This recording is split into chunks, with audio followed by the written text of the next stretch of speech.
Hello everyone, a very warm welcome to all of you in today's teaching learning session. I'm Ria Praman. Today we are continuing with BPSC 131 course that is about Introduction to Political Theory. So in my first session we have learnt about what is politics and what is political theory. And in later sessions we have learnt about different theories. We learnt about rights, we learnt about liberties, we learnt about gender. So today we will be continuing with gender and we will move forward to citizenship. So, we have started gender in our previous session also, and we are continuing with this gender, which is a very important issue and very important topic. So, in last session, we have learnt about meaning of gender, how gender emerged, how it's different from sex, and how there are so many issues that are, concerning this gender issues. For example, there is household chores, there is violence against women. So these issues and trends we have learned in our previous session. Today we are moving forward, moving into something which is very deep to understand. So in this part we will be learning about patriarchy, theories of origin of patriarchy, gender concept and theories, and waves of feminism. So in this patriarchy we will be learning what does this word mean and how it is impacting gender issues. So this is something which is very deep rooted in any society, whether it is Indian society or Western society. Also theories of origin of patriarchy. So each people consider or each theorist considered the origin of patriarchy in different forms. Also we will be learning about what is the concept of gender and what are the theories of gender. In the fourth part we will be talking about waves of feminism, how the waves emerged over time regarding feminism. Let's start with patriarchy. So, here we will be going to know what patriarchy is and how it operations. So, when we talk about patriarchy, it is a systematic societal structure that institutionalize male physical, social, and economic power over women. So, what is this patriarchy means in simple terms? It is the power of men, whether it is physical power, social power, and economic power. And patriarchy considers that men are more powerful towards women, in comparison to women. And this patriarchy is a systematic societal structure which institutionalize these powers to be dominant with men and not women. So the structures work to the benefit of men by constraining women's life choices and chances. So in this patriarchal system, patriarchal structure, you can see that it always benefit the men and it tries to curtail the women's choices and chances with various rules and regulations, with various means that we will be learning. So you can say that the root of patriarchy are often located in women's reproductive role and sexual violence. So here it is very, very important to understand what patriarchy is. First of all, it is institutionalizing the patriarchal structure, is institutionalizing the men power over women, the dominant power of men over women. Also, the structure benefits men, secondly, and it constrains the choices and chances of women. Thirdly, the root of patriarchy is located in women's reproductive role and sexual violence. So, it is believed by patriarchal people or patriarchy mindset that because women are for reproduction, women are involved in reproductive role. That is why their position is to take care of the child and family, care, nurture, be kind hearted, soft spoken. All these things are considered to be feminine because they have reproductive role to play. Also, intervention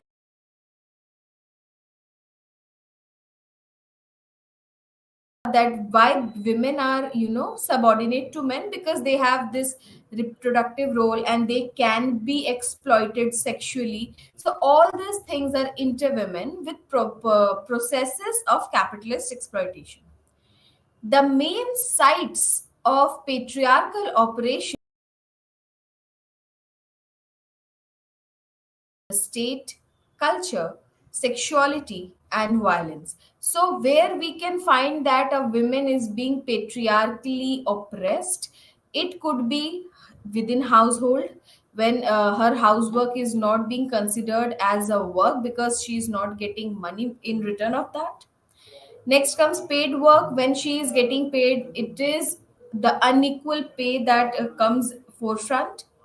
State also distinguish between men and women. Remember, in democracy part, we have learned that during the Greece, when democracy was emerging, in the classical democracy, we learned that it is only men who had voting rights and not women, slaves, and foreigners.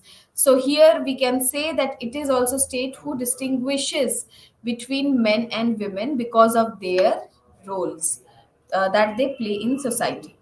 Culture also exploited women. Culture also paved a way where women have been dominated by men. There are so many examples for this. Also, because of sexuality and violence, perpetrating violence against women is also a way to show the women that the men is in control of everything. Men is the ultimate power, and this is how they have oppressed women in so many places, in so many ways. So the behaviors that that discriminate against women because of their gender are seen as patriarchal practices.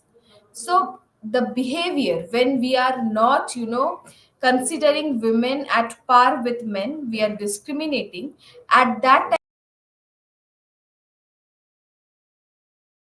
uh, for example, we can say that it is about the occupational segregation.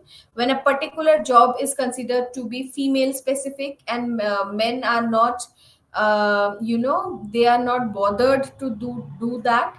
Also, exclusion and unequal pay for the same work. When women is being paid less, we can say that the company or the boss is having a patriarchal mindset and he or she is discriminating because of the gender of the women. Although the productivity will be same, although the knowledge, the education qualification are all same, but male members are getting more money as compared to women for the same job, say for same time.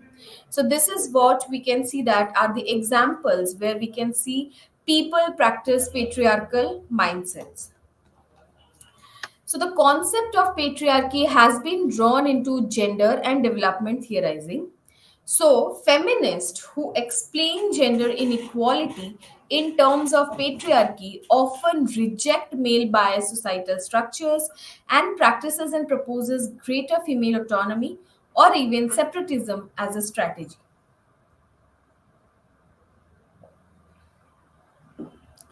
So there are feminists, a group of both men and women, who believes that there should not be any kind of gender discrimination, and they consider gender inequality in terms of patriarchy, which often reject they often reject male biased societal structures and practices, and they proposes greater female autonomy or even separatism as a strategy.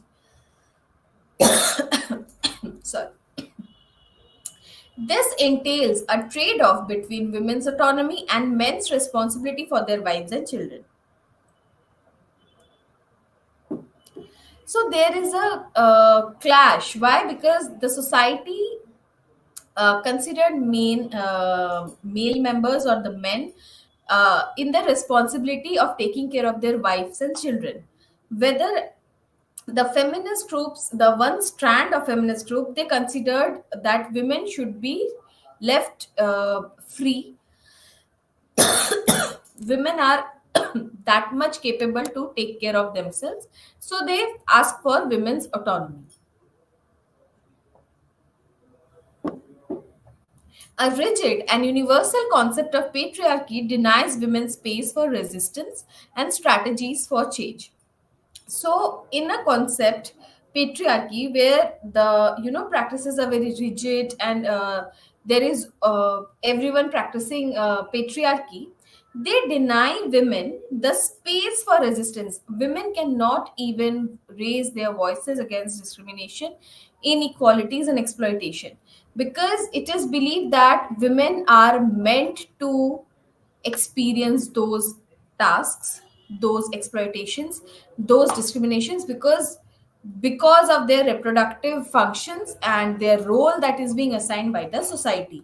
So it is always the men who is more powerful and not women. Now let's move forward to know about the theories of origin of patriarchy. The major theory of patriarchy, as you can see in your screen, is first of all the traditionalist view, secondly, the radical feminist view, and thirdly, the socialist view. So, these are the three views through which we will be learning about patriarchy, and starting with traditionalist view. So, the traditionalists opine that patriarchy is biologically determined. So it is believed by traditionalists that this concept of patriarchy is biologically determined.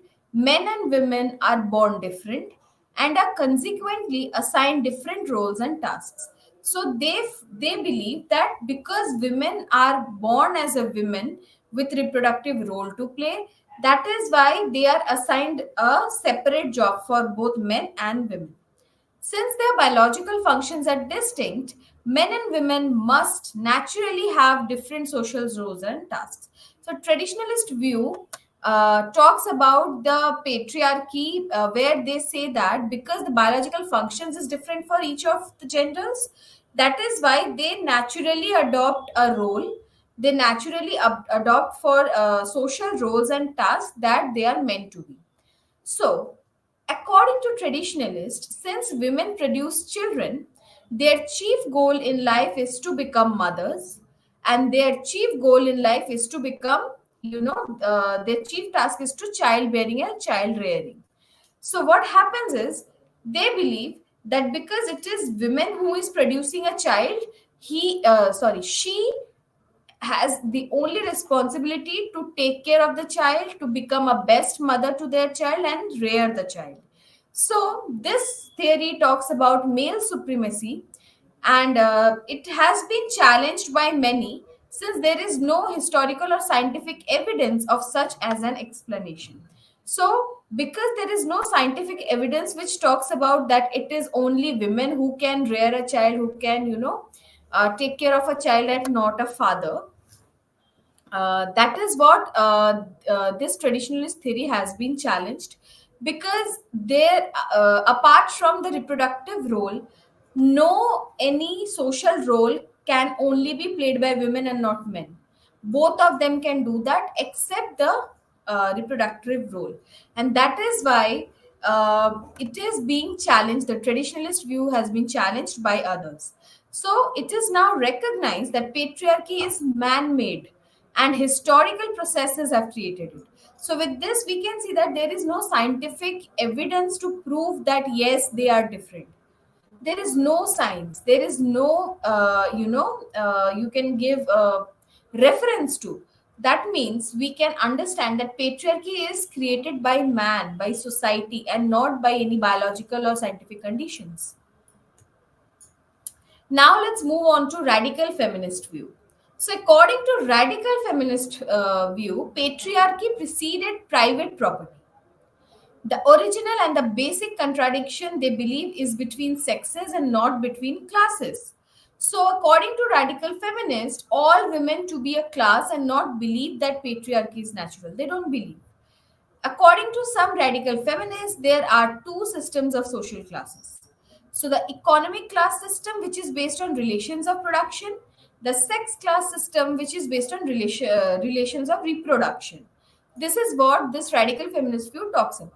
So the concept of patriarchy refers to this second class of system of classes to the rule of women by men based upon men's ownership and control of women's reproductive capacities.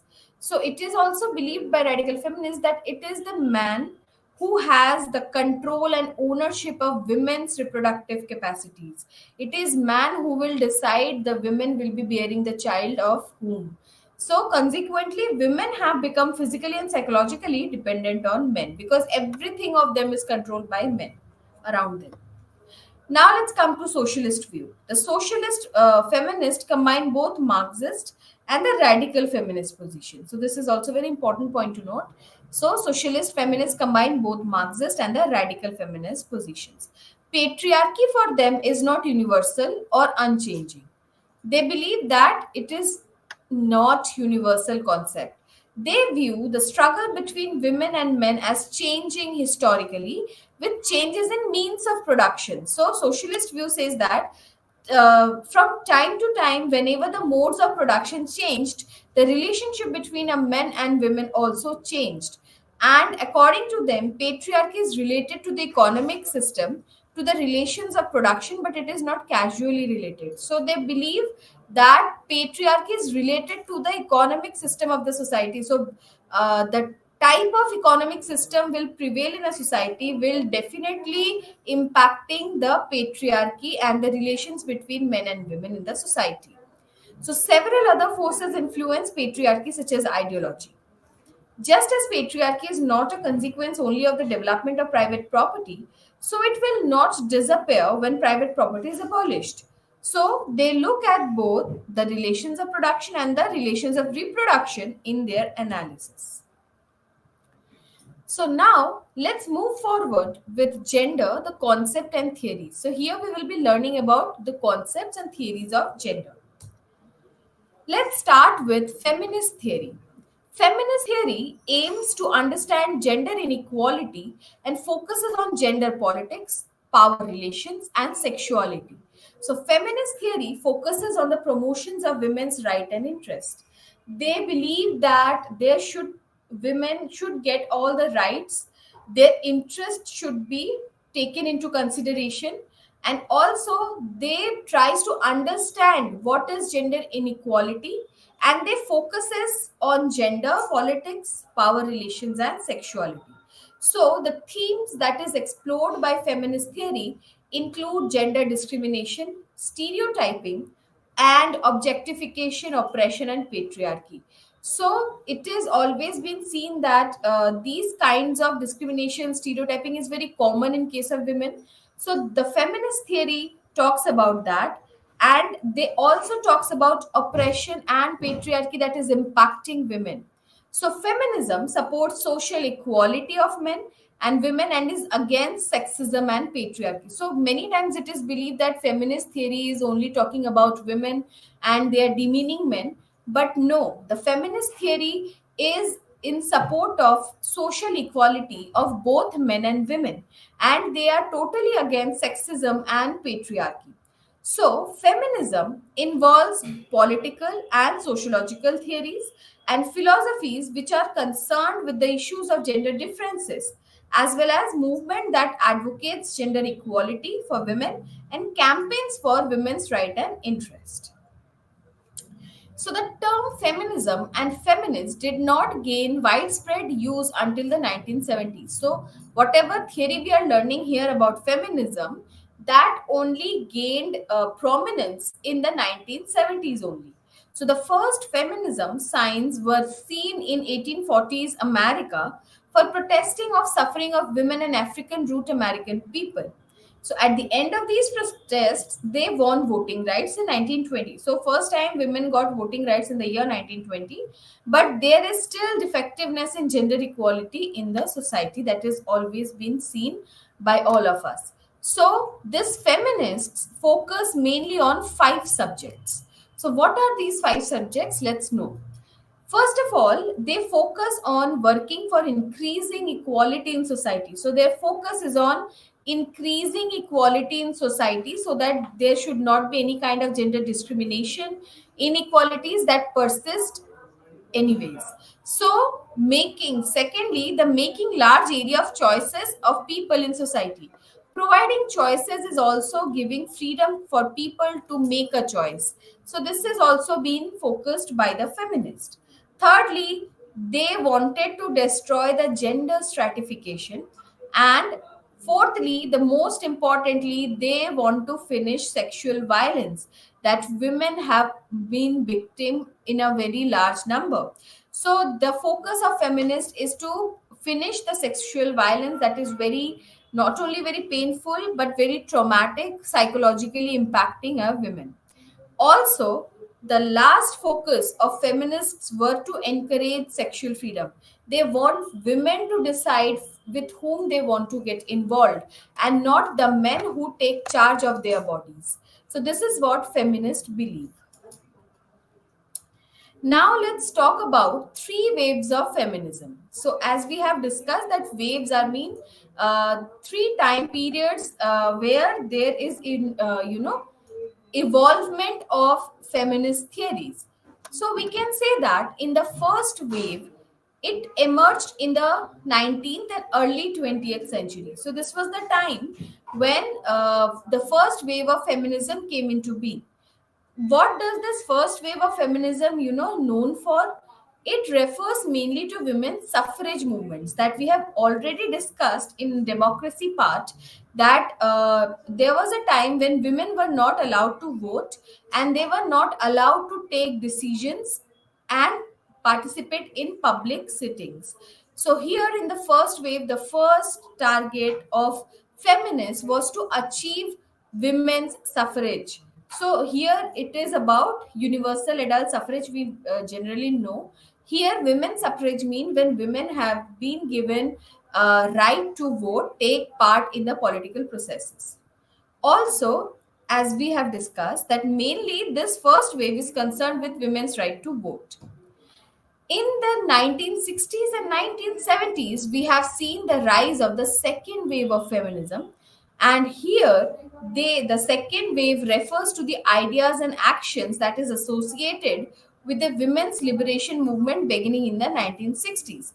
Here, women campaigned for legal and social rights for women. So, in the first wave, it was political right. In the second wave, the focus was on legal and social rights for women. Later in the 1990s, the end of 20th century, it emerged the third wave. So this third wave refers to a continuation of and a reaction to perceived failures of the second wave of feminism. So because of the failure of second wave of feminism, this third wave emerged from that. Now let's talk about the feminist activist has campaigned for what? So they have campaigned for women's legal rights, that is rights to rights of contract, property rights, and voting rights. Secondly, they have campaigned for women right to bodily integrity and autonomy, for abortion rights and for reproductive rights because it is the body of the women, and feminists believe that the decision regarding someone's body should be taken by them only and not any outsider, especially a male member, because a woman should know her body as much best way as nobody can even understand. So here the feminists try to campaign for women's right to bodily integrity and autonomy, for abortion rights, for reproductive rights, whether they should take contraceptions or not, whether the quality of the prenatal care is okay or not. All these rights, reproductive rights, should be with women, as this is what the feminists activists say campaigned for. Also, they campaigned for the protection of women and girls from domestic violence, sexual harassment, and rape. So these are the few ways through which men tries to dominate and exploit the women, because they believe that women are inferior to them and they are superior. So they have advantage of doing whatever they want.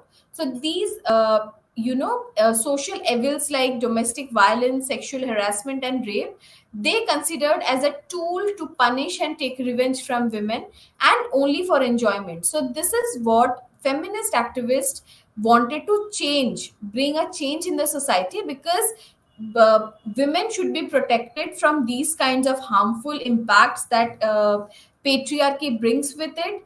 And it is also important because women and men are equals, and if one part is exploiting the other, the society will be leading towards inequality. And this is what feminist activists have campaigned for. Additionally, they have campaigned for workplace rights, including maternity leave and equal pay. So, here, let's talk about maternity leave in detail, because there is a concern among the employers that any women employee who is planning a child will be less productive after giving birth to a child. So, this idea, because women are considered to be taking care of the children of the family, so it is a general conception, general stereotype that women will be less productive after reproducing a child. So here feminist activists have campaigned for maternity leave, where they should be given a particular time period to recover, and also they should be getting paid, because giving birth to a child is something which is very important, and it is there also their own choice to do that, and nobody can stop them, whether it is an employer or a very big company. So that is the reason why women have been given maternity leave and equal pay. So also feminists believe that there should be end of misogyny, and also they are also against other forms of gender specific discrimination against women. Now let's talk about liberal feminism. Liberal feminism asserts the equality of men and women through political and legal reform. It is an individualistic form of feminism which focuses on women's ability to show and maintain their equality through their own actions and choices. So, liberal feminism uses the personal interactions between men and women as the place from which to transform society. So, according to the liberal feminists, all women are capable of asserting their ability to achieve equality, and therefore, it is possible for change to happen without altering the structure of the society. This is what the liberal feminism believes. The liberal feminist addresses the issues related to reproductive and abortion rights, sexual harassment, voting, education, equal pay for equal work, affordable childcare, healthcare, and etc. Now, we have completed with Unit 8, that is about gender. Now, let's move towards Unit 9, that is citizenship.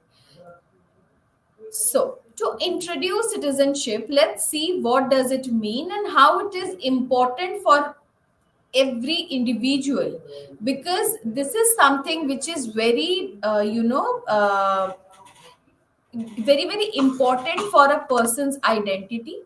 So in general terms, when we are talking about citizenship, we can say that it is a relationship between an individual and the state. So do remember that when there was monarchy and there were princely states in India and kingdom all over the world, there we can't say the people were citizens. Why? Because those people were only subjects who are bound to accept whatever their kings have announced, whether they have guided, whether whatever the decisions taken by the king, they are bound to accept that, we have bound to believe in that, and they can't question in return.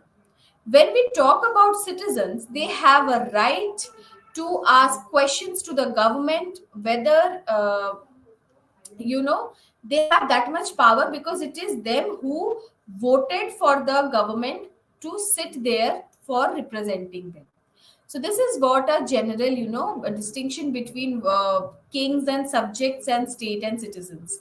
So here we can say that citizenship is a relationship between an individual and state. It is seen in the context of complementary rights and responsibilities. So citizenship is both rights and a responsibility.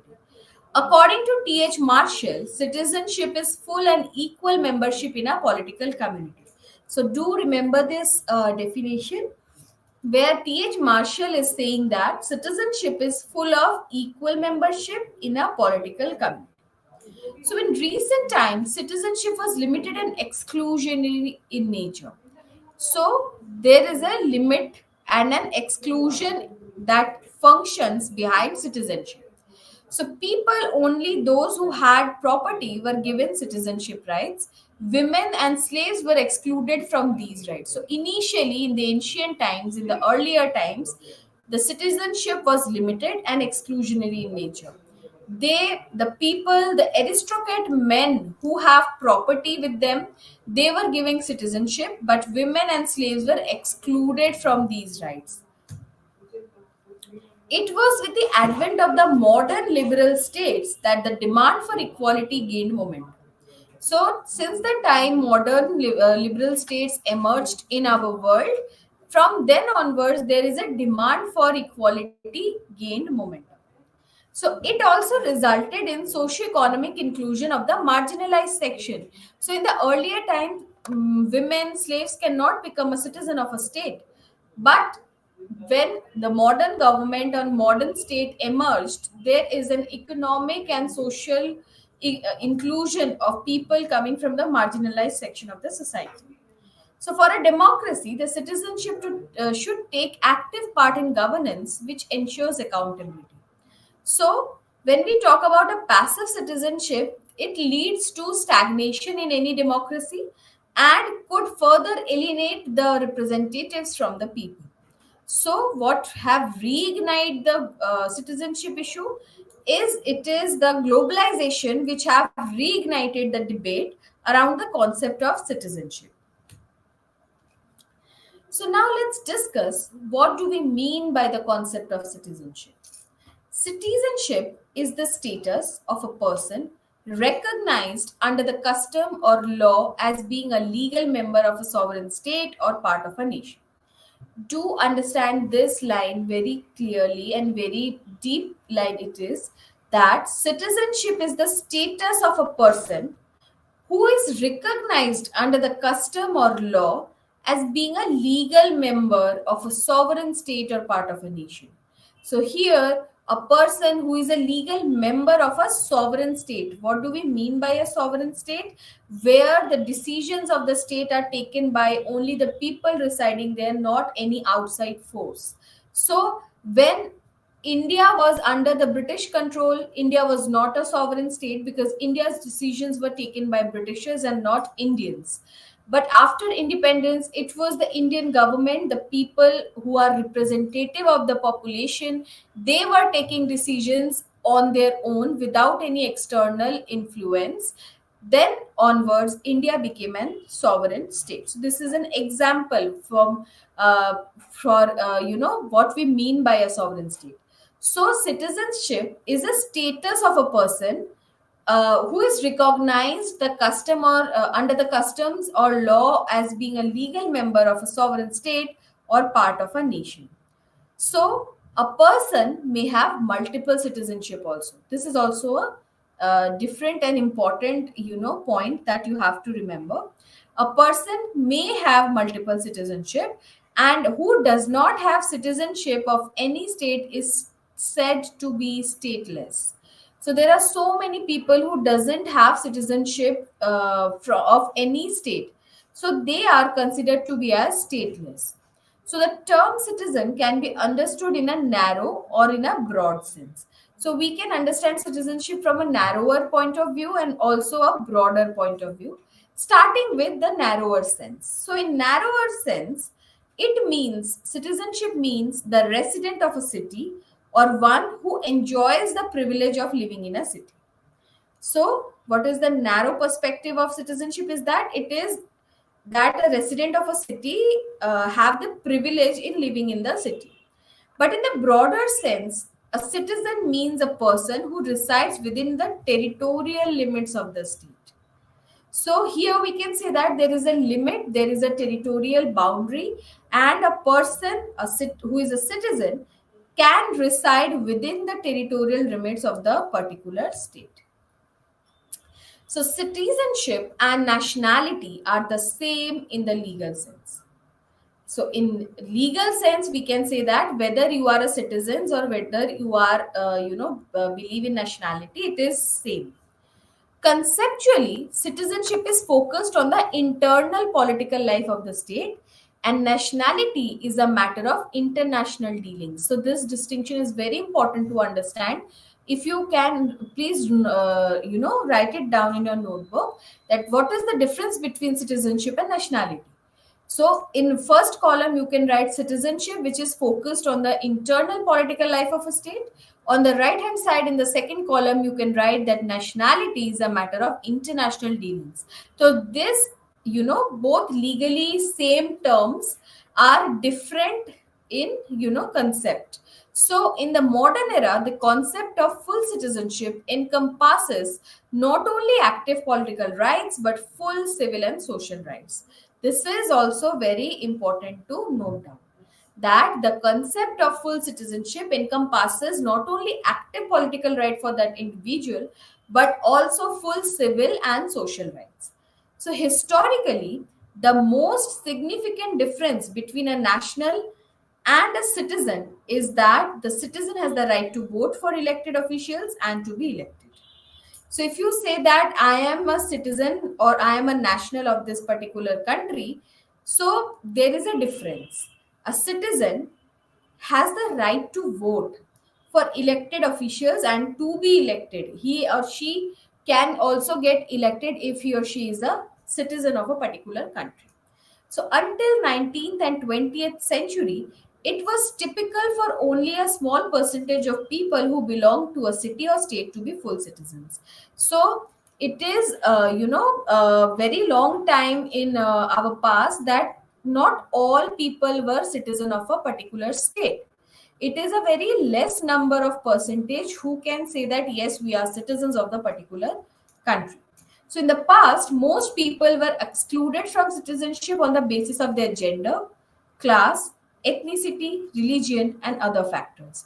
So here we can say that citizenship was not universal to everyone, but it was based on the gender of the individual, whether he or she is belonging to a particular class or not, whether he or she is belonging to a particular ethnicity or religion. So these factors also, considered important while giving citizenship to a particular individual in ancient times.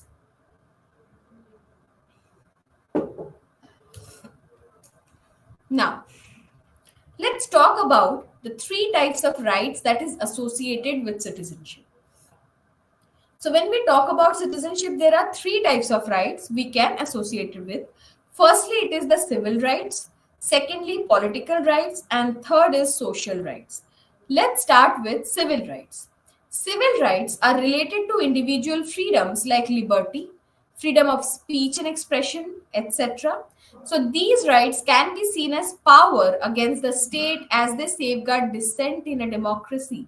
As I have already discussed in the previous slide, that how king and subjects, state and citizens are different from each other.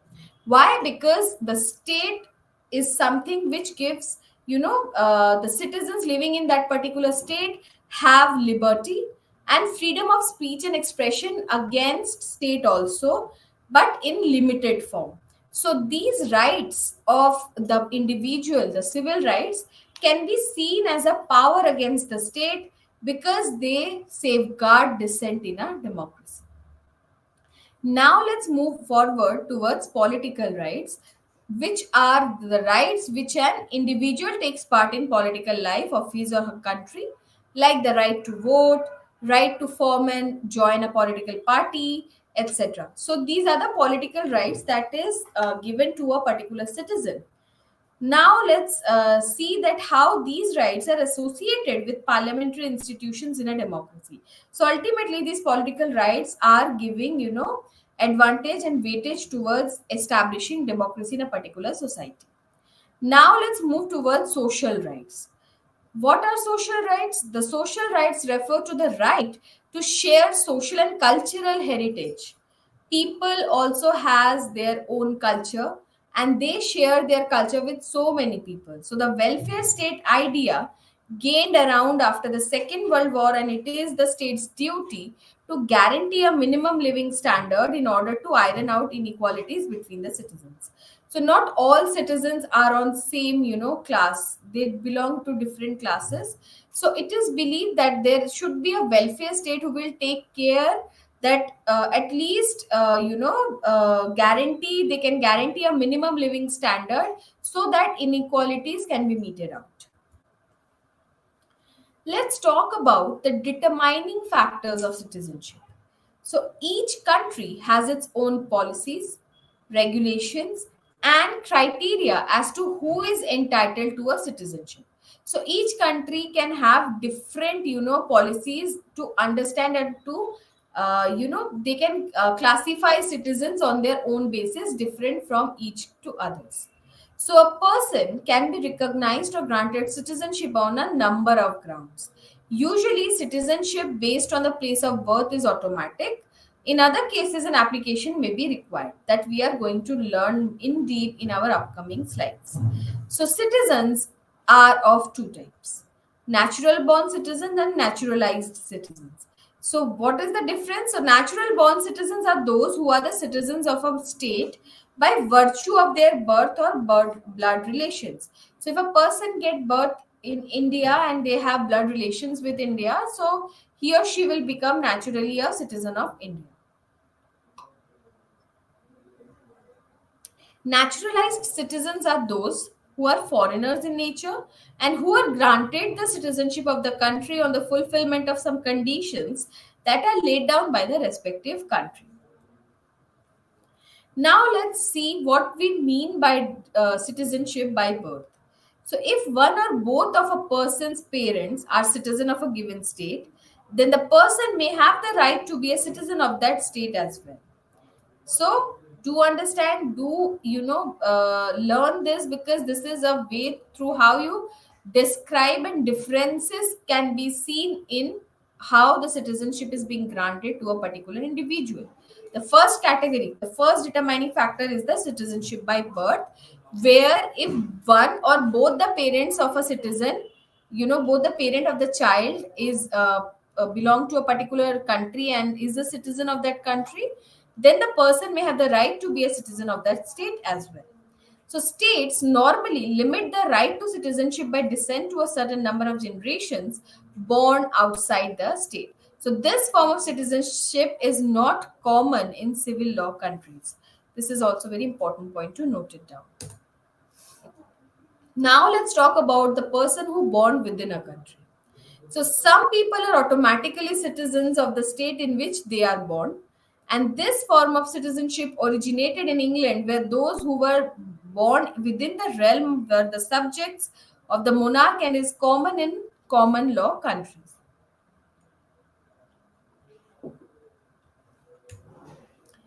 Let's come to the citizenship by marriage issue. So many countries fast track naturalization process based on the marriage of a person to a citizen. So the countries which are destinations for such immigration often have regulations to try and deter false marriages, because there are so many cases in the past that people get married to get citizenship of that particular country. So it is where a citizenship marries a non-citizen typically for payment without them having the intention of living together. So these are all the issues that is related with the idea of citizenship. Another one is naturalization process. So states normally grant citizenship to people who have entered the country legally. Also, they have been granted permit to stay or been granted political asylum and also lived there for a specific period. So, in some countries, naturalization is subject to conditions which may include passing a test of demonstrating reasonable knowledge of the language or way of life of the host country, good conduct and moral character, and renouncing their prior citizenship. So some states allow dual citizenship and do not require naturalized citizen to formally announce any other citizenship. So this is how naturalization process works. Let's talk about evolutions of the concept of citizenship, from where this citizenship concept evolved. So the concept of citizenship goes back to the ancient Greek city states, where the population was divided into two classes: first the citizens and other the slaves. So the citizens enjoyed both civil and political rights, and they have directly or indirectly participated in all functions of the civil and political life of the state. Whereas the slaves enjoyed none of such rights and suffered from all kind of political and economic disabilities. So slaves have been excluded, they have been marginalized by the Greek city states because they are not considered to be citizen because their class is not matched with the other people who were landed class. So women were not given citizenship rights which were reserved only for free native born men. So in ancient Greek city state, who were citizens? Free native born men. Women, slaves are all excluded from this category. So in Greece, the term citizen was used in a very narrow sense. Only those who enjoyed civil and political rights and who participated in the functions of the civil and political life of people were regarded as citizens. When we talk about Rome, people belonging to only rich class known as patricians were privileged to enjoy the civil and political rights. So here in Rome, it is about rich class. The rest of the population was not privileged to enjoy any such rights. So people who were belonging to the marginalized section, poor section, were not given the citizenship by Rome people. In the medieval times, citizenship was associated with protection of by the state, as the absolute states wanted to impose their authority over their diverse population. So, in the modern notion of citizenship seeks to strike a balance between freedom and equality. Also, inequalities like caste, class, gender, etc., are being eliminated by providing conditions of equality through affirmative action. So, this is how, in the modern notion, citizenship's idea have changed.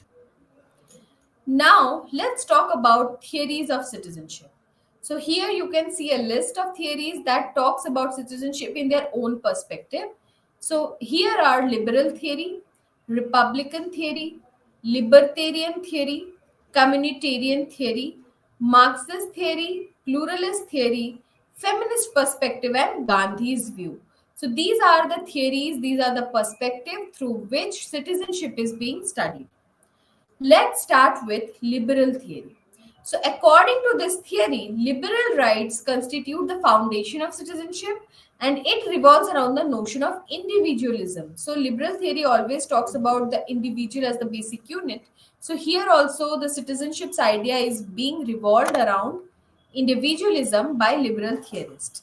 So, citizenship is a legal status which confers certain rights on the individual, protecting him from state interference. So, liberal theory talks about individualism, where they want a person to be free because, according to liberal theory, a person, an individual, can have that much of reasonable, powers that they can think good of themselves. So, here also, they say that there are certain rights on the individual protecting him from state interference. So, citizenship stands for equality, while capitalism breeds class inequality. So, this is the reason why T.H. Marshall entrusted the state with welfare functions to take care of the needy ones by ensuring minimum standard of living, that is, social security. Now, let's talk about Republican theory. What do we mean by Republican theory? So, the theory focuses on civic self rule through participation of citizens. So, here the participation of citizen is important. Why? Because active participation in deliberation and policy making is advocated. So, unlike liberals who see citizenship as being protected by law, Republicans want participation in formulation of law. So this is the difference between the liberal theory and the Republican theory. So liberals want representative democracy while Republicans promote deliberative democracy. So these are the differences that you can mention, you can note it down properly, that it will help in your exams and also for lifelong knowledge. So, for Republicans, citizenship can unite citizens as long as identity is stronger than their other identities like religion, ethnicity, etc. Republicans criticize communitarians also, as well as they are apprehensive of local identities being placed above the civic rules. So, now let's talk about libertarian theory. Libertarian citizenship can be traced to British conservative government under Margaret Thatcher in the year 1979, who gave more importance to market rights over social rights. So it is believed that the social rights or the welfare policies were becoming unaffordable for the state. So they have argued among themselves that people seek to pursue their values and preferences through private activity rather than the public redistribution. So libertarians say that citizenship is the product of free choice and contract among individuals. So it considers market society as its basis and a suitable model of civic life. So here you can say that the libertarian theory is propounded by Robert Nozick, who is the chief exponent of this theory. Also, libertarian prioritize market rights, which are seen as entrepreneurial freedom. So they want freedom to earn and own property as well as its product. This is what libertarian theory believes. Now let's talk about communitarian theory. Communitarians argue that an individual does not exist prior to the community. In on one hand, in liberal theory, it is about the individual, but in communitarian theory, it is always the community which comes first and then an individual. So communitarians criticize liberals for ignoring social nature of individuals by focusing too much on the individual. So they believe, the communitarians believe that they argue that liberals have not given any importance to duties and responsibilities towards community as their focus is on rights of an individual. So communitarians believe that there is also responsibilities and duties that should be given importance and not only focusing only about the rights of the individual. So, the main tenet of this theory is that a citizen should identify himself with the community of which he is a member and take part in its political life and contribute to the realization of civic virtues. So, this is what this communitarian theory talks about. They want the citizens should identify themselves with the community and not think only about their individualistic perspective. So, community, why it is important for communitarian theorists? Because the individual is a member of that particular community and he or she should take part in its political life and contribute to the realization of civic virtues. So communitarian citizenship gives more importance to group rights over individual rights. This is a very important point that you should note it down. Now let's talk about Marxist theory. What does it mean? So, according to this theory, rights associated with citizenship are a byproduct of class conflict. So, Marxist theory believes that whichever rights which are associated with the idea of citizenship, they are a product of class conflict. So, economically weaker section are not in a position to exercise their citizenship rights due to dominance of economically powerful sections. So, they have the Marxist theory talks about the practicalities of attaining, the citizenship status, where it is found that there are many instances that we can say that there is a dominance of the economically powerful sections over the weaker section of the society, and according to Marxist theorists, citizenship rights are only exercised by those and not by the marginalized section. So Marxists believe that since the state will wither away after the revolution, the concept of citizenship itself is temporary. So Marxist theory talks about a time when proletariats will revolt and proletariats will create a state, but within a time period, state will wither away because the society will become very equal, where we don't need any state because it is believed that state is tool in the hands of the bourgeois class or the landed and powerful class. So Marxists believe that state will wither away anyhow, and that is why this concept of citizenship is very temporary. Because once the state doesn't exist, there is no need of citizenship. So since there are no political institutions in a communist state, there will no need for citizenship. Also, Anthony Giddens argued that the development of modern democracy and citizenship began in the 16th century when the state started to increase its administrative power to supervise the population and store data regarding them. So, this was what Anthony Giddens is saying, that why the citizenships idea evolved, because it was because of the increase in administrative power to supervise the population and store data regarding them. So, this is why the concept of citizenship emerged according to the Marxist theory. Now, let's talk about pluralist theory. So, this theory treats the development of citizen as a multi-dimensional and complex process and attributes the evolution of the concept of citizen to a diverse set of factors. So, it believes that citizenship means a reciprocal, relationship between individual and community, which is being argued by David Held. So, according to this pluralistic theory, individual is entitled to certain rights against the community, and he also owes certain duties towards the community. And hence, essence of citizenship lies in the life of community. This is also believed by pluralist theory. Here also they are saying that it is individual's duty also to serve the country or serve the community. So the pluralist theory insists on inquiring into all types of discrimination against people, whether on grounds of gender, race, religion, property, education, occupation, or age. So they want to stop this discrimination because they are hindering in the particularly giving citizenship to a person.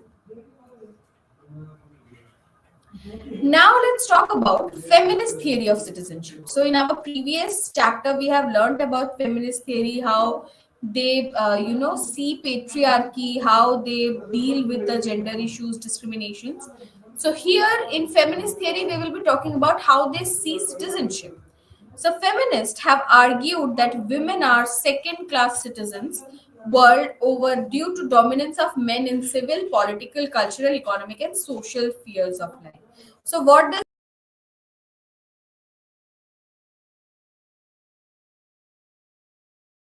why? Because it is always men who is dominating the civil and political life, culture, economy, and social spheres of life. So all of these, spheres are dominated by men.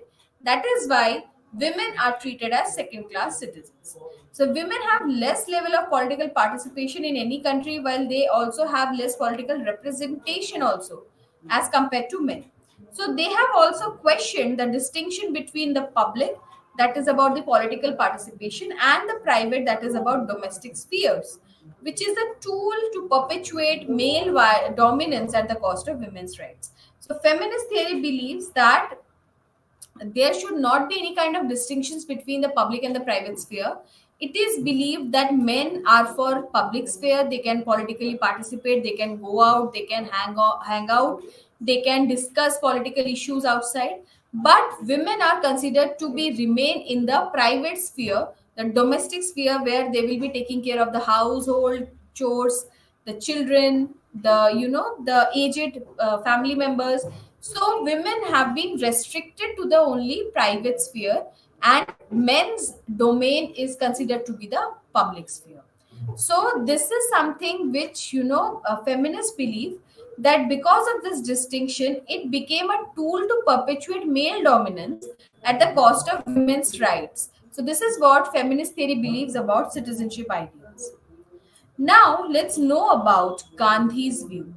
So, Gandhi's view on citizenship focused on ideas of common good and active citizenship. So, Gandhi believed that there should be common good, which should be the aim of any decision-making body, and also the citizen should be very active. So, according to Gandhi, all states have coercive power often used to oppress citizens. Gandhi believes that there should not be any kind of coercive powers that is with the state, so that they can don't oppress the citizens. He also believed that a state should not have centralized power. He believed in dharma, ahimsa, satya, which is moral law and duty, non-violence in thought and deed, and also truth and sincerity, as three central pillars of Gandhi's conception of citizenship. This is very, very important point, which is very, very important to note that what are the three pillars of Gandhi's conception of citizenship? It is dharma, which is moral law and duty. It is ahimsa, which is non-violence in thought and deed, and also satya.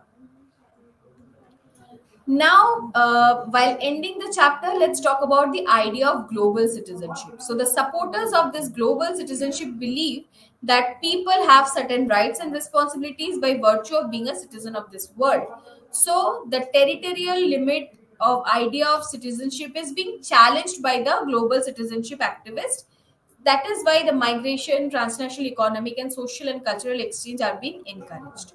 So, with this, I end my lecture here today. Thank you.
Counsellor in sociology.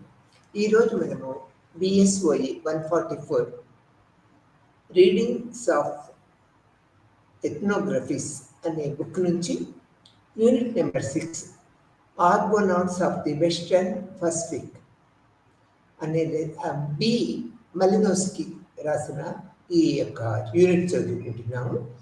ఇది ఆధునిక Papua న్యూగినియాలోని ట్రోలింటియా ద్వీపవాసులు ట్రోబ్రియాండ్స్ పై అధ్యయనం చేశారు మలినోస్కి. ఈయన అక్కడే వాళ్ళతో పాటు ఉండి ఎక్కువ కాలం వారి యొక్క పరిస్థితులను అర్థం చేసుకుంటూ వారి భాషను నేర్చుకొని వాళ్ళతో కలిసిపోయి వారి యొక్క జీవిత విధానాన్ని అధ్యయనం చేశారు. ఇది ఈ యొక్క ట్రోబ్రియాండర్ అనేది బొలినిస్తాన్ మలినోస్కి రచించిన క్లాసిక్ మోనోగ్రాఫ్గా మనం చెప్పుకుంటాం. ఇది Argonauts of the Western Pacific an account of native enterprise and adventure of the archipelagoes of Malinowski అని ఈ యొక్క బుక్ నుంచి మనం ఈ లెసన్ చెప్పుకుంటున్నాము. ఇది మొదట 1972లో మనకి ప్రచురితమైనదిగా చెప్తాం. దీనివల్ల ఇది ఈ యొక్క ఎథ్నోగ్రాఫిక్కి ఒక నిఘంటువుగా చెప్పుకోవచ్చు. ఎందుకనంటే తను మలినోస్కి పార్టిసిపేట్ చేశారు, పరిశీలన చేశారు, వాళ్ళతో కలిసి జీవించారు ఎక్కువ కాలం. ఆ తర్వాత వారి యొక్క భాషను నేర్చుకొని వాళ్ళతో మింగిలయ్యి ఎన్నో రకాల గిరిజన పద్ధతుల్ని అంటే ఆ యొక్క గిరిజన పద్ధతులన్నీ తెలుసుకోగలిగారు అన్నమాట. టోబ్రియాండ్ సొసైటీ అనేది ఆంథ్రోపాలజికల్ కాస్మోగ్రఫీలోని పవిత్ర ప్రదేశాల్లో ఒకటిగా మనం చెప్పుకోవాలి. మలినోస్కి దీన్ని మొదట మానవ శాస్త్ర పటంలో ఉంచి ఎంతో పేరు ప్రఖ్యాతుల్ని సంపాదించారు. ట్రోబ్రియాండ్లు ప్రధానంగా 4 ద్వీపాలను కలిగి ఉన్నారు. న్యూ గినియా తూర్పు తీరంలో కిరిమినా, కితానా, వకుట మరియు కైలేలన అనే ద్వీపాలు ఉన్నాయన్నమాట. ఇదే మొదటి గ్రేట్ బ్రిటన్లో వలస రాజ్యంగా చేయబడింది. తర్వాత ఆస్ట్రేలియా ఆధీనంలోకి వచ్చింది మరియు చివరికి అతను జాతీయ రాష్ట్రమైన పాపునా న్యూరోలో భాగమైందిగా మనం తెలుసుకోవాలి. మలినోస్కి ప్రతిరోజు పనిలో మరియు గినియా చాలా నెలలు కలిసి స్థానికుల ఆటలలో వారిని చూడటము, వారి సొంత భాషలో వారితో సంభాషించటము మరియు ఖచ్చితమైన మూలాల నుంచి అతని మొత్తం సమాచారాన్ని పొందటము, వారి సొంత భాషలో నేరుగా అతనితో ప్రకటనలు చేయించిందనమాట. ఒక వ్యాఖ్యాత మలినోస్కి యొక్క పని మానవ శాస్త్ర ఫీల్డ్ వర్క్కి అత్యంత ముఖ్యమైన పద్ధతిగా చెప్పుకోవచ్చు అన్నమాట. పరిశీలన స్థాపించారు. అందువలన సమాచార సేకరణ కోసము పరిశోధకుల పరిశీలన మరియు సమాజ జీవితంలో దీర్ఘకాలిక ప్రమేయము మరియు సాంస్కృతిక కార్యకలాపాలలో పాల్గొనటము ముఖ్యమైనదని తెలియపరిచారు. ఈ యూనిట్లో మనము మలినోస్కి యొక్క పని ద్వారా ఎథ్నోగ్రాఫిక్ పద్ధతులు మరియు అభ్యాసాలను అర్థం చేసుకోవడానికి ప్రయత్నిస్తూ ఉంటాం. మలినోస్కి పుస్తకం యొక్క ప్రధాన దృష్టి ట్రోబ్రియాండ్ ద్వీపవాసుల మధ్య స్థానికంగా కులా అని పిలువబడే విశిష్టమైన మార్పిడి వ్యవస్థ ఉన్నదన్నమాట. కులా అని పిలువబడే విశిష్టమైన మార్పిడి వ్యవస్థ ఇది కొంతవరకు ఆర్థికంగా లేదా వాణిజ్యపరంగా మాత్రమే ఉంటుంది మరియు ఇందులో ఉద్దేశాలు మరియు భావాలను కూడా పరిశీలిస్తూ ఉంటుందన్నమాట. ఇందులో మ్యాజిక్ చాలా ముఖ్యమైన ప్రముఖ పాత్ర వహిస్తూ ఉంటుంది. ఈ ఎథ్నోగ్రఫిక్ మెటీరియల్ను సేకరించడంలో ఉపయోగించే పద్ధతులు, ఎథ్నోగ్రఫీ యొక్క విధులు, కమ్యూనిటీ మరియు పరస్పర సంబంధాల యొక్క వివిధ వాస్తవాలను, ప్రత్యేకించి వాణిజ్య పద్ధతులను, ఆర్థిక కార్యకలాపాలను బయటకు తీసుకురావటానికి లెక్కించాల్సిన మరియు రూపొందించాల్సిన మానవ చర్యలను ఇది వివరిస్తూ ఉంటుంది. రాజకీయ ప్రవర్తన మరియు దక్షిణ సముద్ర ద్వీపాలలోని వివిధ తీర ప్రాంత జనాభాలలో వచ్చిన పురాణాలు మరియు పురాణాల ప్రాముఖ్యతను కూడా ఈ యూనిట్ మనకు వివరిస్తూ ఉంటుంది. ఈ యూనిట్ భౌగోళిక స్థానానికి అనుగుణంగా నివాసుల ప్రొఫైలింగ్ మరియు వర్ణనను ఎథ్నోగ్రాఫర్ ఎలా చేయాలో కూడా మనకి విపులంగా తెలియపరుస్తుంది. ఈ సందర్భంలో ప్రొఫైలింగ్, స్థానికుల ప్రదర్శనలు మరియు మర్యాదలు కూడా మనకు తెలుస్తూ ఉంటాయి. యూనిట్ జీవితంలోని వివిధ కోణాలు, ఆర్థిక, సామాజిక మరియు రాజకీయాల గురించి తెలియపరుస్తుంది.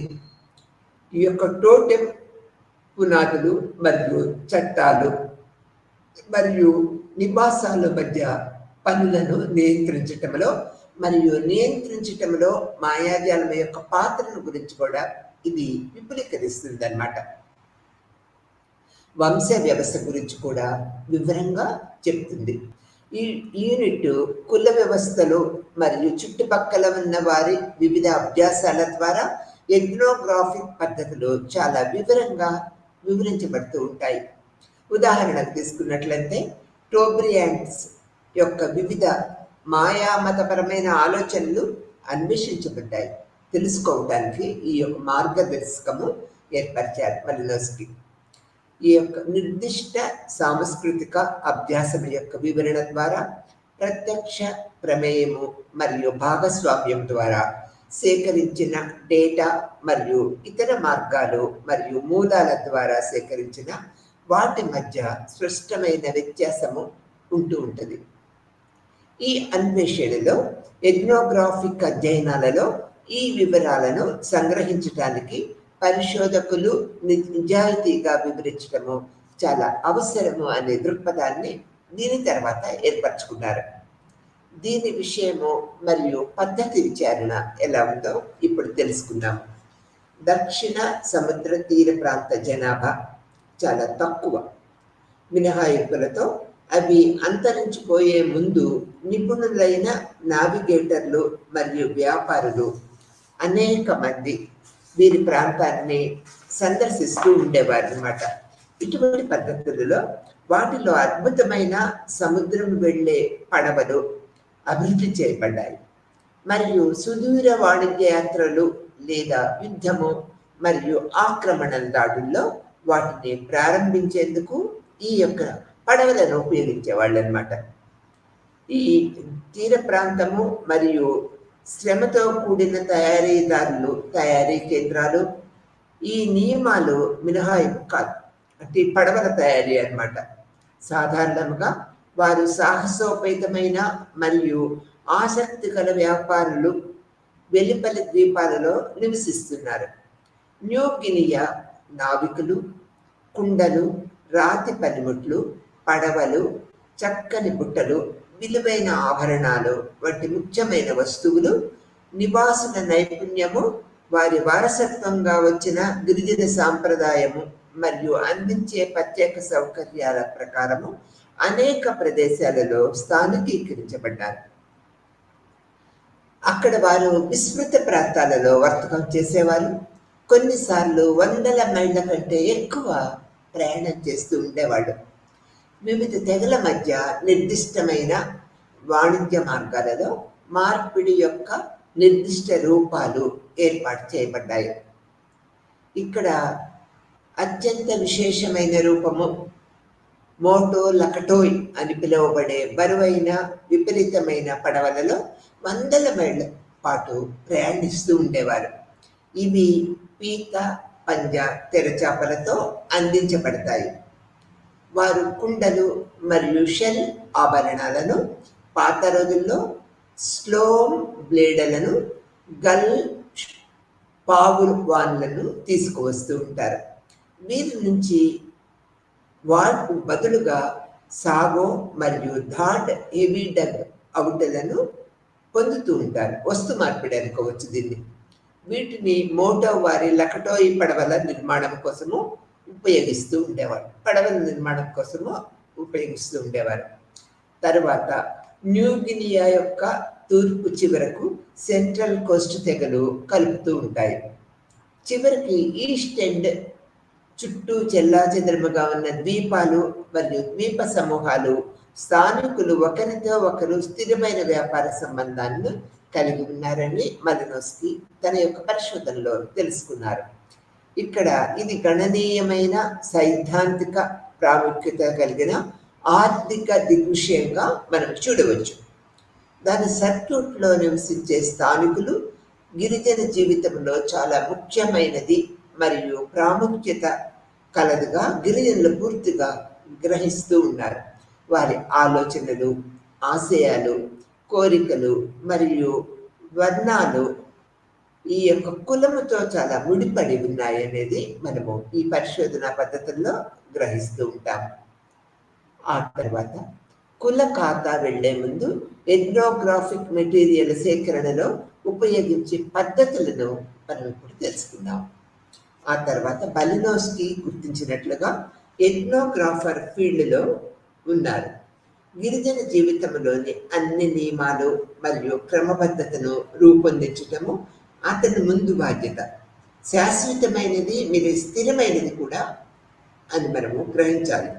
వారి సంస్కృతి యొక్క అనాటమీ ఇవ్వటము, వారి సమాజం యొక్క రాజ్యాంగాన్ని వర్ణించటము, కానీ ఈ విషయాలు సృష్టీకరించబడి మరియు సెట్ చేయబడినప్పటికీ ఎక్కడా సూత్రీకరించబడలేదు. వ్రాతపూర్వకముగా లేదా స్పష్టముగా వ్యక్తీకరించబడిన చట్టాల నియమావళి ఏది ఇందులో లేదన్నమాట. మరియు వారి మొత్తం గిరిజన సాంప్రదాయము, వారి సమాజం యొక్క మొత్తం నిర్మాణము అన్ని పదార్థాలతో అత్యంత అస్పృష్టముగా మూర్తిభవించాయి. మానవుడు కానీ మానవ మనసులో లేదా జ్ఞాపక శక్తిలో కూడా ఈ చట్టాలు ఖచ్చితంగా రూపొందించబడలేదు. స్థానికులు గిరిజన కోడ్ యొక్క బలగాలు మరియు ఆదేశాలను నిరంతరము పాటిస్తూ ఉంటారనేది ఆ యొక్క పరిశోధన పద్ధతుల్లో మనకు తెలుస్తుందనేది తెలుస్తుంది అనమాట. కానీ వారు వాటిని గ్రహించవచ్చు. వారు వారి ప్రవృత్తులు మరియు ప్రేరణలను కూడా కట్టుబడి ఉంటూ ఉంటారు వ్యక్తిగత జీవితంలో. కానీ మనస్తత్వ శాస్త్రం యొక్క ఒక చట్టాన్ని కూడా నిర్దేశించలేదనేది మనం ఇక్కడ గుర్తుపెట్టుకోవాల్సిన విషయము. ఆ తర్వాత ఒక స్థానికుడి నైరూప్యము సామాజిక శాస్త్రపరంగా ప్రశ్నించటానికి ప్రయత్నించటము వ్యర్థం అనేది కూడా మనకు అర్థమవుతూ ఉంటుంది. వ్యత్యాసం ఏమిటంటే మన సమాజంలో ప్రతి సంస్థకు దానికి తెలివైన సభ్యులు, దాని చరిత్రకారులు మరియు దాని పత్రాలు మనకి దొరుకుతూ ఉంటాయి. అయితే స్థానిక సమాజంలో ఇవేమీ లేవు అనేది మనం ఇక్కడ తెలుసుకుంటున్నాము.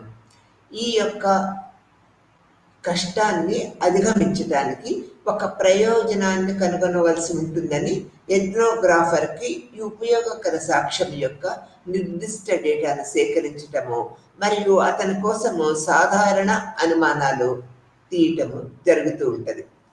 ఆ తర్వాత ఇక్కడ ఇతర స్వరూపాల కేవలం గురించి మాట్లాడటానికి, ఇతర వాస్తవ సంఘటనలను గుర్తించుకోవటానికి లేదా వాటి అన్ని చిక్కులు మరియు అంశాలతో వాటిని చర్చించటానికి వాటిని నడిపించటము సులభము అవుతూ ఉంటుంది అనేది ఈ పరిశోధన పద్ధతుల్లో మనము గ్రహించవలసిన విషయం అన్నమాట.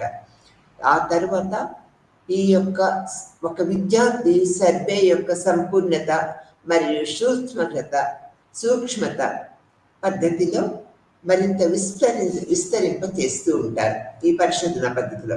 మరియు ఆచారబద్ధంగా క్రమబద్ధమైన మరియు పద్ధతిలో, మరియు రెండవది దానిలో శాస్త్రీయ శిక్షణ పొందిన మనస్సు, విచారణ నిజముగా సంబంధించిన మార్గాలలో మరియు నిజమైన ప్రాముఖ్యత కలిగిన లక్ష్యాల వైపు నెట్టివేయబడుతూ ఉంటుంది.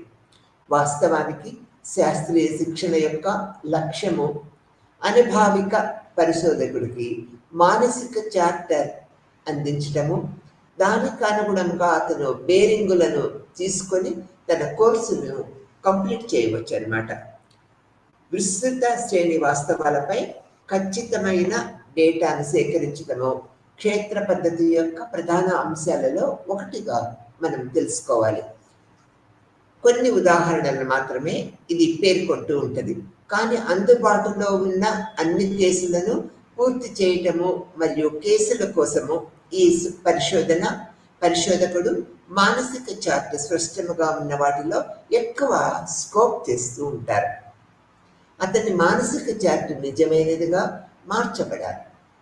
ఒక రేఖాచిత్రము, ఒక ప్రణాళిక, కేసుల సమగ్రమైన సారాంశ పట్టికలలో మెటీరియలైజేషన్ చేయండి.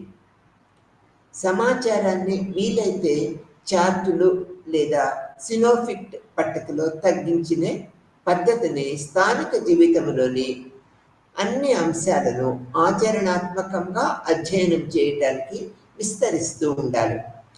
అన్ని రకాల ఆర్థిక లావాదేవీలు కనెక్ట్ చేయబడిన వాస్తవమైన కేసులను అనుసరించడము ద్వారా మరియు వాటిని సినాప్టిక్ చార్టులో ఉంచటం ద్వారా అధ్యయనం చేయవచ్చు అనేది మనం ఈ యొక్క పరిశోధనా పద్ధతిలో తెలుసుకోగలుగుతూ ఉంటాం.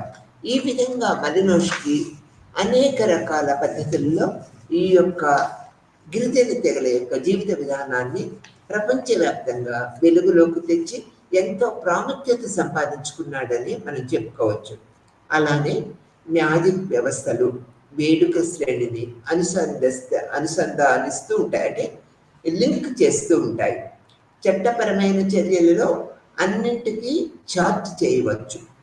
ప్రతి ఎంట్రీని సినాస్టికల్ అనుమతిస్తూ ఉంటుంది. అనేక శీర్షికల కింద నిర్వహించబడుతుంది. ఇది కాకుండా ప్రతి సంఘము యొక్క వంశపారంపర్య జనాభా గణన మరింత వివరంగా అధ్యయనం చేయబడుతూ ఉంటుంది. విస్తృతమైన మ్యాపులు, విమానము మరియు రేఖాచిత్రాలు, తోట భూమిలో యాజమాన్యానికి వివరించటము, వేట మరియు అధికారాలు మొదలైనవి ఎథ్నోగ్రాఫ్ పరిశోధన యొక్క మరింత ప్రాథమిక పత్రాలుగా పనిచేస్తూ ఉంటాయి. విశ్వసించాలంటే ఎథ్నోగ్రాఫర్ తన స్వంత ప్రత్యక్ష పరిశీలనలు, తన ఖాతా యొక్క స్థావరాలు ఏర్పరిచే పరోక్ష సమాచారము అని సంక్షిప్తంగా పట్టికల రూపంగా స్పష్టంగా చూపించగలగాలి. చూపించినప్పుడే ఈ పరిశోధన ఫలమీకృతం అవుతుందనే చెప్పుకోవచ్చు. స్థానికుల యొక్క జీవితాన్ని అనుసరించడం తప్ప మరే ఇతర వ్యాపారాలు లేకుండా గ్రామంలో నివసిస్తున్న కోమా ఆచారాలు, వేడుకలు మరియు లావాదేవీలను పదే పదే చూపిస్తూ ఉంటుంది ఈ పరిశోధనలో. వారి నమ్మకాలు, ఉదాహరణలు మరియు అసలు స్థానిక జీవితంలోని పూర్తి శరీరము మరియు రక్తము దీంట్లో కలిగి ఉన్నాయనే భావన మనకు కనిపిస్తూ ఉంటుంది. నైరూప్య నిర్మాణాల అస్థిపంజరాన్ని త్వరలో నింపుతుంది. అతను ప్రతి సందర్భంలోనూ ఒక చట్టము, పబ్లిక్ లేదా ప్రైవేట్ అని చెప్పగలడు. బహిరంగ సభ ఎలా ప్రవర్తిస్తుంది మరియు అది ఎలా ఉంటుంది, అతను ఒక సంఘటన సాధారణమైనదా లేదా ఉత్తేజకరమైనదా మరియు ఏకవచనమైనదా అని నిర్ధారించగలడు. ఎథ్నోగ్రాఫర్ అనమాట ఇవన్నీ చేసే పనులు. స్థానికులు అయిన దానిలో చాలా చిత్తశుద్ధితో మరియు గాంభీర్యమైన స్ఫూర్తిని తీసుకువస్తూ ఉంటుంది. వారు దానిని పరికపాలన పద్ధతిలో చేసిన లేదా ఉత్సాహంతో మరియు చర్చలతో చేసిన, మరొక మాటలో చెప్పాలంటే చాలా ప్రాముఖ్యత కలిగిన దృగ్విషయ శ్రేణి ఇందులో ఇమిడి ఉంటుంది అన్నమాట. వీటిని ప్రశ్నించటము లేదా పత్రాలను కంప్యూటరింగ్ చేయటం ద్వారా రికార్డు చేయటము సాధ్యము కాదు. కానీ వాటిని పూర్తి వాస్తవికతను వాటిలో ఉన్న పూర్తిగా వాస్తవికతను మనము గమనిస్తూ ఉండాలి. అదేవిధంగా వేడుకలు, ఆచారాలు, ఉత్సవాలు మొదలైన గిరిజన జీవితంలోని ప్రస్ఫుటమైన చర్యలను అధ్యయనం చేయటంలో సంఘటనల యొక్క బేల్అవుట్ లైన్తో పాటు వివరాలు మరియు ప్రవర్తన యొక్క స్వరాన్ని మనము గుర్తించాలి. వేడుకలు లేదా ఇతర గిరిజన సంఘటనలను పరిశీలించేటప్పుడు సాంప్రదాయము మరియు ఆచారము ప్రకారము చట్టము యొక్క ముఖ్యమైన కోర్సులుగా సూచించబడిన సంఘటనలు మరియు వివరాలను గమనించటము మాత్రమే కాకుండా జాతి శాస్త్రవేత్త కూడా జాగ్రత్తగా మరియు ఖచ్చితంగా రికార్డ్ చేయాలి. ఒకదాని తర్వాత ఒకటి నటులు మరియు ప్రేక్షకుల చర్యలు, ఈ వేడుక యొక్క నిర్మాణము, దానిలో ప్రధాన పిడివాద ఆలోచనలు తనకు తెలిసినని మరియు అర్థం చేసుకున్నారని ఒక క్షణము మర్చిపోయి అతను తీవ్రముగా లేదా హాస్యాస్పదముగా ప్రవర్తించే మానవుల సమూహములో మాత్రమే తనకు తాను కనుగొనటానికి ప్రయత్నించవచ్చు. ఆ తరువాత దానిని సరిదిద్దటానికి నిరంతర ప్రయత్నముతో వాస్తవికత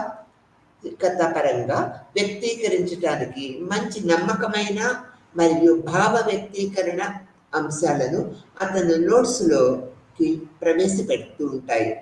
అతను ఈ చర్యను గిరిజన జీవితంలో సరైన స్థానాన్ని సెట్ చేయగలుగుతూ ఉంటారు. ఎథ్నోగ్రాఫర్ అంటే ఇది అసాధారణమైనదా లేదా సాధారణమైనదా, స్థానికులు సాధారణంగా ప్రవర్తించేది లేదా వారి మొత్తం ప్రవర్తన రూపాంతరం చెందుతుందా అని చూపించటము, మరియు అతను వీటన్నిటిని తన పాఠకులకు స్పష్టంగా నమ్మదగిన రీతిలో తీసుకురాగలగాలి. ఈ ప్రక్రియ పద్ధతులని కూడా ఎథ్నోగ్రాఫరు ఒక నిష్ఠతో చేయాలి అనేది ఈ యొక్క మలినోవ్స్కీ యొక్క అభిప్రాయంగా మనం చెప్పుకోవచ్చు.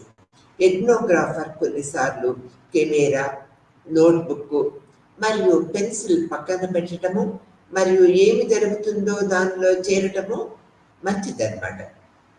అతను స్థానికులు ఆటలలో పాల్గొనవచ్చు, వారి సందర్శనలను మరియు నడకలలో వారిని అనుకరించవచ్చు, కూర్చొని వినవచ్చు మరియు వారి యొక్క సంభాషణ భాగస్వామ్యము చేయవచ్చు.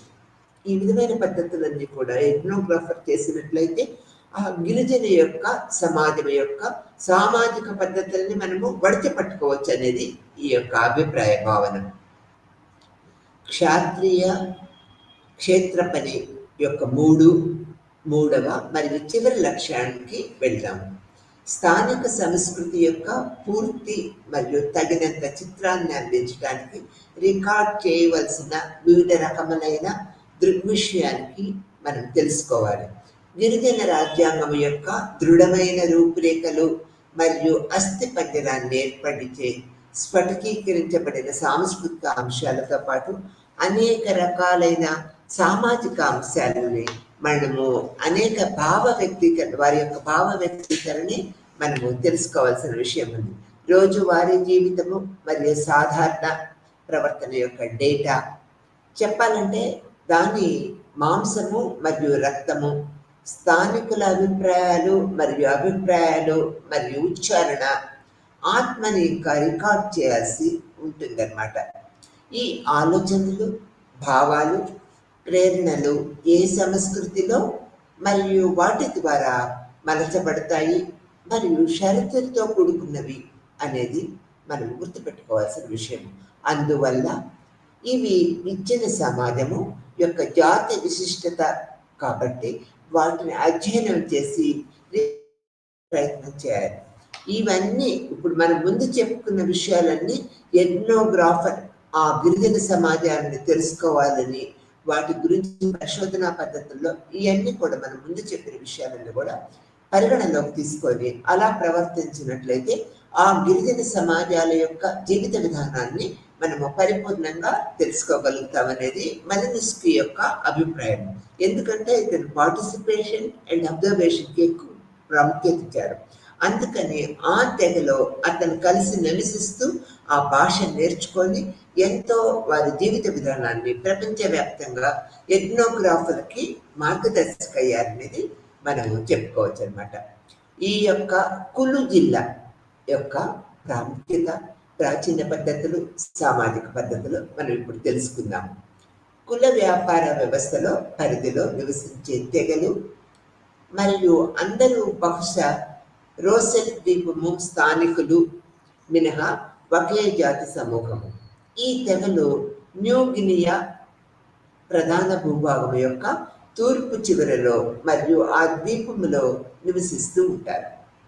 ఇది చేసిన దీర్ఘ చేసిన ద్వీప సమూహం రూపంలో చెల్లా చెదురుగా ఏర్పడుతూ ఉంటాయి. ఈ కులు జిల్లాలోని ద్వీపాలన్నీ కూడా ఇవి ప్రధాన భూభాగం వలె అదే ఆగ్నేయ ధోరణిలో కొనసాగుతూ ఉంటాయి.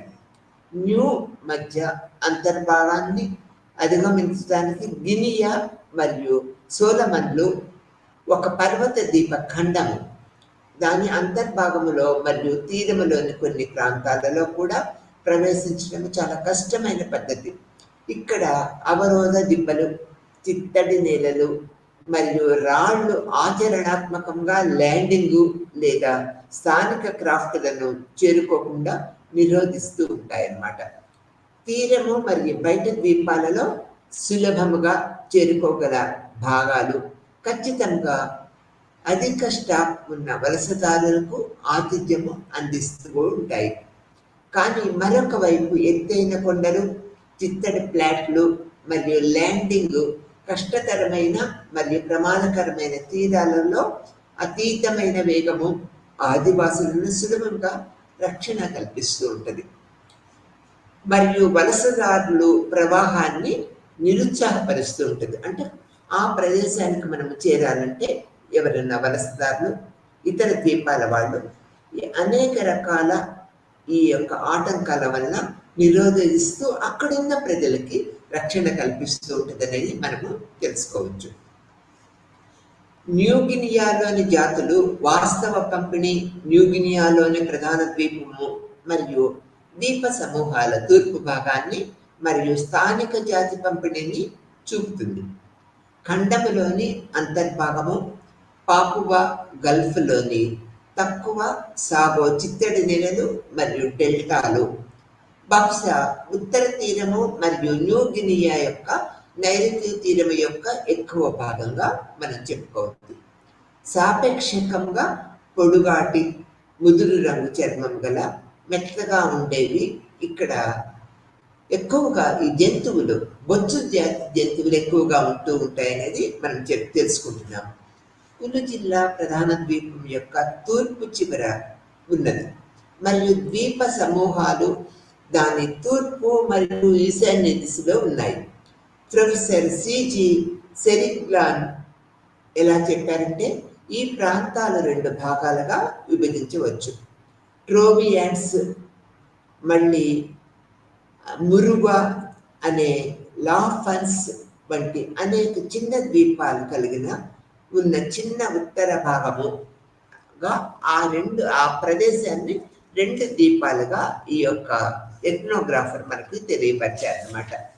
ఆ తర్వాత ఈ ఉత్తర మాసిన్లు 3 గ్రూపులుగా విభజించడము అవసరం.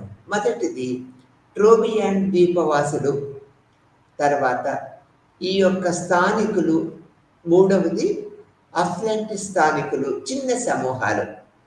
ఇవన్నీ కూడా 3 భాగాలుగా విభజించబడ్డాయి అనేది చెప్తూ ఉంటారు. ఇక్కడ ట్రోవియాన్ యొక్క స్థానికుల ద్వీపాలు ఎలా ఉంటాయి, వారి జీవితం ఎలా ఉంటుంది అనేది మనం ఇప్పుడు తెలుసుకుందాం. ట్రోవియాన్ ద్వీప సమూహము, దీన్ని బొయోవా లేదా కిరివినా అని కూడా పిలుస్తూ ఉంటారు. ప్రదర్శన స్థానికులు వారి మర్యాదలు, వారి ప్రవర్తన రకాలు వేగవంతమైన మరియు సులభమైన పరిశోధన యొక్క అవకాశం కోసం నుంచి మంచి లేదా అనారోగ్యకరంగా ఉండవచ్చు అనేది మనం తెలుసుకుంటున్నాము. బొయోవాలో మొదట కనిపించే భౌతిక రూపంలోని కొన్ని గొప్ప వైవిధ్యాలు క్లియర్ కట్ అక్విలియన్ ప్రొఫైల్ మరియు ఎత్తైన నుదుటి, బాగా ఏర్పడిన ముక్కు మరియు గడ్డము మరియు బహిరంగంగా తెలివైన వ్యక్తీకరణతో పొడుగాటి, పొట్టి, చక్కని బేరింగులు మరియు సున్నితమైన లక్షణాలు ఉన్న పురుషులు మరియు మహిళలు ఇక్కడ ఉంటూ ఉంటారు. వీళ్ళ శరీర ఆకృతిని గురించి ఈ విధంగా చెప్పుకున్నాం అన్నమాట. ముఖాలు విశాలమైన మందపాటి పెదవులు, ఇరుకైన నుదురు మరియు ముతక వ్యక్తీకరణ, మెరుగైన ఫీచర్లు కూడా తేలికైన చర్మాన్ని వీరు కలిగి ఉన్నారు. వారి వెంట్రుకలు కూడా భిన్నంగా ఉన్నాయి. సాధారణంగా మెలనేషియన్ యొక్క చాలా స్ట్రైట్ లాకుల నుంచి ఫ్రిడ్జీ మాప్ వరకు కూడా మారుతూ ఉంటాయి అన్నమాట. వారు ఇతర మాసిముల మాదిరిగానే ఆభరణాలు ధరిస్తూ ఉంటారు. ఇందులో ప్రధానంగా ఫైబర్ ఆర్మలెట్స్ మరియు బెల్టులు, తాబేలు షెల్లు మరియు స్పాండియస్ డిస్కులు, చెవి పోగులు మనము గుర్తించవచ్చు. మరియు వ్యక్తిగత అలంకరణ, పువ్వులు మరియు సుగంధ మాలికలను ఉపయోగించడం చాలా ఇష్టపడుతూ ఉంటారు వారు. పద్ధతిలో వారు చాలా స్వేచ్ఛగా, మరింత శుభచరిత్రలు మరియు ఆత్మవిశ్వాసము కలిగి ఉంటారు. ఇంతగా పరిచయం చేస్తున్న స్థానికుల కంటే ఆసక్తికరమైన అపరిచితుడు వచ్చిన వెంటనే సగము గ్రామము అతని చుట్టూ చేరి బిగ్గరగా మాట్లాడటము మరియు అతని గురించి వ్యాఖ్యానాలు చేయటము తరచూ పొగడ్తలేనిది మరియు పూర్తిగా హాస్యాస్పదమైన పరిచయాన్ని ఊహిస్తూ ఉండొచ్చు. వాటి పద్ధతి ఆ విధంగా ఉంటుంది కొత్త వ్యక్తులు వచ్చినప్పుడు. తర్వాత ప్రధాన సామాజిక శాస్త్ర లక్షణాలలో ఒకటి, కొంతమంది స్థానికులు తరచుగా చక్కగా కనిపించే రకానికి చెందినవారు. ఇతరులు చాలా గౌరవప్రదంగా వ్యవహరిస్తూ ఉంటారు. మరియు ప్రతిగా ఈ ముఖ్యులు అంటే ముఖ్యమైన వ్యక్తులు మరియు ర్యాంక్ ఉన్న వ్యక్తులు అపరిచితుల పట్ల చాలా భిన్నమైన రీతిలో ప్రవర్తిస్తూ ఉంటారు. తెలియని వారి పట్ల ఒక భిన్నమైన రీతిలో ప్రవర్తిస్తూ ఉంటారు. ఒక చీపు ఉన్నప్పుడు భౌతికంగా ఉన్న స్థానంలో ఉండటానికి సామాన్యులెవరూ ధైర్యం చేయరు. అతను తన శరీరాన్ని వంచాలి లేదా చతికిలబడాలి. అదేవిధంగా అధినేత కూర్చుంటే ఎవరూ నిలబడేందుకు సాహసించరు. ఖచ్చితమైన నాయకత్వ సంస్థ దీనికి విపరీతమైన గౌరవము చూపుతూ ఉంటుంది ఈ యొక్క తెగలో. ఈ యొక్క తెగ యొక్క లక్షణాలు మనుషుల యొక్క శారీరక లక్షణాలను మనం పరిశీలించినట్లయితే వీరు అపరిచితులతో హాస్యాస్పదంగా ఉంటారనేది మనకి తెలుస్తూ ఉంటుంది. ఆ తర్వాత స్త్రీల వృత్తుల దృశ్యం దూరముగా గ్రోప్ యొక్క రిమోట్ ఫాన్లు శానిటరీ ప్రయోజనాల కోసము ప్రత్యేకించబడ్డాయనేది మనం తెలుసుకోవాలి. తోట యొక్క పైభాగంలో ఉన్న ఆకులతో ఈ యొక్క విరిగిపోయిన గృహాలు, ఇది చక్కని ముఖభాగము మరియు యాప్ హౌస్ల యొక్క గాడి ఓమెంటేషన్ మరియు వాటి ద్వారా మనకి కనిపిస్తూ ఉంటుంది అనమాట. స్థానికులలో సగం మంది పని జీవితము తోటలో గడుపుతూ ఉంటారు మరియు అతని ఆసక్తులు మరియు ఆశయాలలో సగానికి పైగా దాని చుట్టూ కేంద్రీకృతమై ఉండవచ్చు. స్థానికుడు మరియు పరిస్థితులలో ఓర్పు మరియు ఉద్దేశాలతో కష్టపడి పనిచేస్తూ ఉంటారు మరియు క్రమ పద్ధతిలో పనిచేస్తూ ఉంటాడు అన్నమాట. అతను తన తక్షణ అవసరాలను అనుగుణంగా పనిచేయడానికి ఒత్తిడి చేయబడే వరకు వేచి ఉండడనమాట. ఈ మిగులును ఉత్పత్తి చేసే పద్ధతిలో పంటలను పొందేందుకు అవసరమైన దానికంటే ఎక్కువ పనిని ప్రతి ఒక్క వ్యక్తి ఈ ద్వీపంలో కలిగి ఉంటారు. తోట పనిని నియంత్రించే శక్తులు మరియు నమ్మకాలు బహుశా మ్యాజిక్ చాలా ముఖ్యమైనదిగా మనం భావించవచ్చు. ఇది దాని స్వంత విభాగము మరియు సామాజిక పద్ధతుల యొక్క దృక్పథాన్ని మనకు తెలియపరుస్తూ ఉంటుంది అనేది మనం చెప్పుకోవచ్చు అనమాట. ఇక్కడ ఆ తరువాత ఈ యొక్క గ్రామాధికారి నియమము ప్రకారము తెగ లోపల మరియు లేకుండా వేడుకలలో మాస్టర్ కంటే ఎక్కువ కాదు మరియు ప్రధాన వక్త చాలా ఎక్కువ అవసరమైనప్పుడు ద్రోబియాండ్లో 4 టోటెమ్ వంశాలు ఉన్నాయి మరియు వీటిలో ప్రతి ఒక్కటి ఒక సంఖ్య మరియు చిన్న ఉపవంశముగా విభజించడం పడుతుంది. అంటే టోటెమ్ వీళ్ళు ఎక్కువ ఆచరిస్తూ ఉంటారని మనం చెప్పుకున్నాం కదా. ఈ పద్ధతిలో ప్రతి సబ్జెక్ట్ గ్రామం నుంచి అతను ఒక భార్యను తీసుకుంటూ ఉంటాడు. అతని కుటుంబము అతనికి పెద్ద మొత్తంలో పంటలను సరఫరా చేయాలి. ఈ భార్య ఎల్లప్పుడూ సబ్జెక్ట్ గ్రామాధిపతికి సోదరి లేదా కొంత బంధువు కాబట్టి ఆచరణాత్మకముగా మొత్తం సమాజము అతని కోసం పనిచేయాల్సి ఉంటుంది అనమాట. అంటే సామాజిక పద్ధతి ఆ విధంగా ఉంటుంది అనేది మనం చెప్పుకుంటూ ఉన్నాం. ఒక పక్షి ప్రధానమైనది. ఈ 4 వంశాల సభ్యులు బొయోవా యొక్క మొత్తము దగ్గర చెల్లా చెదురుగా ఉంటూ ఉంటారు. మరియు ప్రతి ఒక్క దానిలో కూడా వీరు ఉన్నారనమాట. గ్రామ సంఘము నలుగురిలో సభ్యులను కనుగొనాలి. మరియు ప్రతి ఇంట్లో కూడా కనీసము 2 తరగతులకు ప్రాతినిధ్యము వహిస్తూ ఉంటారు. ఎందుకంటే భర్త తన భార్య మరియు పిల్లల నుంచి వేరే వంశానికి చెందినవాడై ఉండాలి. టోటెం పక్షులు మరియు జంతువులతో మతపరమైన అనుబంధం యొక్క చాలా అస్పష్టమైన భావన ఆధారంగా వంశంలో కొంత సంఘీభావం మనకి కనిపిస్తూ ఉంటుంది అనమాట. అయితే కొన్ని వేడుకల పనితీరు, ముఖ్యంగా మార్చురీ వంటి అనేక సామాజిక విధులపై చాలా ఎక్కువ ప్రభావం చూపుతుంది. ఒక వంశంలోని సభ్యులను కలవండి, కానీ నిజమైన సంఘీభావము ఉపవంశంలోని సభ్యుల మాత్రమే గుర్తించబడుతూ ఉంటుంది అనేది ఈ యొక్క సామాజిక వర్గంలో మనము గుర్తించిన ప్రముఖ నేపథ్యంగా చెప్పుకోవాల్సిన పరిస్థితి ఏర్పడుతూ ఉంటుంది అనమాట. ఆ తర్వాత ఇక్కడ టోబ్రియాండర్స్ ఈ విషయంపై చాలా క్లిష్టమైన మరియు చాలా ఖచ్చితమైన సిద్ధాంతిక అభిప్రాయాన్ని కలిగి ఉన్నారనేది మనము గ్రహిస్తూ ఉంటాం అన్నమాట ఈ పద్ధతిని చూసి. తర్వాత మంచి ఆరోగ్యము అనేది ప్రాథమికంగా సహజమైన సాధారణమైన స్థితి. బహిర్గతము, అతిగా తినటము, అధిక ఒత్తిడి, చెడు ఆహారము, ఇతర సాధారణ కారణాల వల్ల ఇందులో ఉండవన్నమాట. మరియు ఎటువంటి చెడు ప్రభావాలను కలిగి ఉండవు. అతని ఇవన్నీ కూడా తక్షణ ప్రమాదంలో ఉండవు. కానీ ఒక వ్యక్తి ఏ కాలంతో పాటు అనారోగ్యంతో బాధపడుతున్నాడో మరియు అతని బలము నిజంగా క్షీణించినట్లు అనిపిస్తే అప్పుడు దుష్ట శక్తులను పనిచేస్తాయి. చేతబడి యొక్క అత్యంత సులభమైన ప్రబలమైన రూపము అంటే నల్ల మాంత్రికుడు వీరిలో ప్రతి జిల్లాలో అనేక మంది ఉన్నారనేది ఈ యొక్క ఆచార వ్యవహారాల్లో మనం తెలుసుకోగలుగుతున్నాం.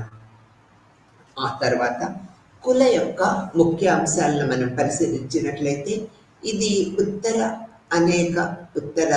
అనేక ద్వీపాలను కలిగిన పంక్తులతో సూచించబడుతుంది. మరియు న్యూగినియా యొక్క తూర్పు చివరలో ఒక ఫాస్ట్ ఎండ్. ఈ మార్గంలో 2 రకాల కథనాలు మరియు ఆ 2 రకాల మాత్రమే నిరంతరము వ్యతిరేక దిశలో ప్రయాణిస్తూ ఉంటాయి. ఒక గడియారము ముళ్ళ దిశలో ఈ రకంలో ఒకటి నిరంతరంగా కదులుతూ ఉంటుంది. ఎర్రటి పొడిగాటి నెక్లెస్లను పోలవచ్చు.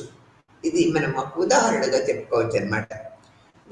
వ్యతిరేక దిశలో మవాలి అని పిలువబడే తెల్లటి షెల్ యొక్క ఇతర రకాల కంకణాలు కదులుతూ ఉంటాయి. ఈ కథనాలలో ప్రతి ఒక్కటి క్లోజ్ సర్క్యూట్లో దాని స్వంత దిశలో ప్రయాణిస్తున్నప్పుడు ఇతర తరగతికి చెందిన కథనాలు దానిలో మార్గంలో కలుస్తూ ఉంటాయనేది గుర్తించవలసిన విషయం.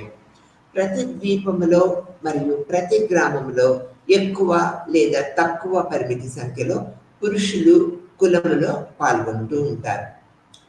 అంటే వస్తువులను స్వీకరించటము, వాటిని కొద్దిసేపు పట్టుకోవటము, ఆపై వాటిని పంపటము. అందువల్ల కులములో ఉండే ప్రతి మనిషి క్రమం తప్పకుండా కాకుండా క్షమానుగతముగా ఒకటి లేదా అనేక మార్వి లేదా సోలవని అందుకుంటూ ఉంటారు. ఆపై దాన్ని తన భాగస్వామిలో ఒకటిని అందచేస్తూ ఉంటారు. అంటే ఇది ఒక రకమైన నెక్లెస్ అన్నమాట. ఏ వ్యక్తి కూడా ఎక్కువ కాలం పాటు కథనాలను ఉంచడు, అతని స్వాధీనంలో ఉంచడు అనేది దీని అర్థం.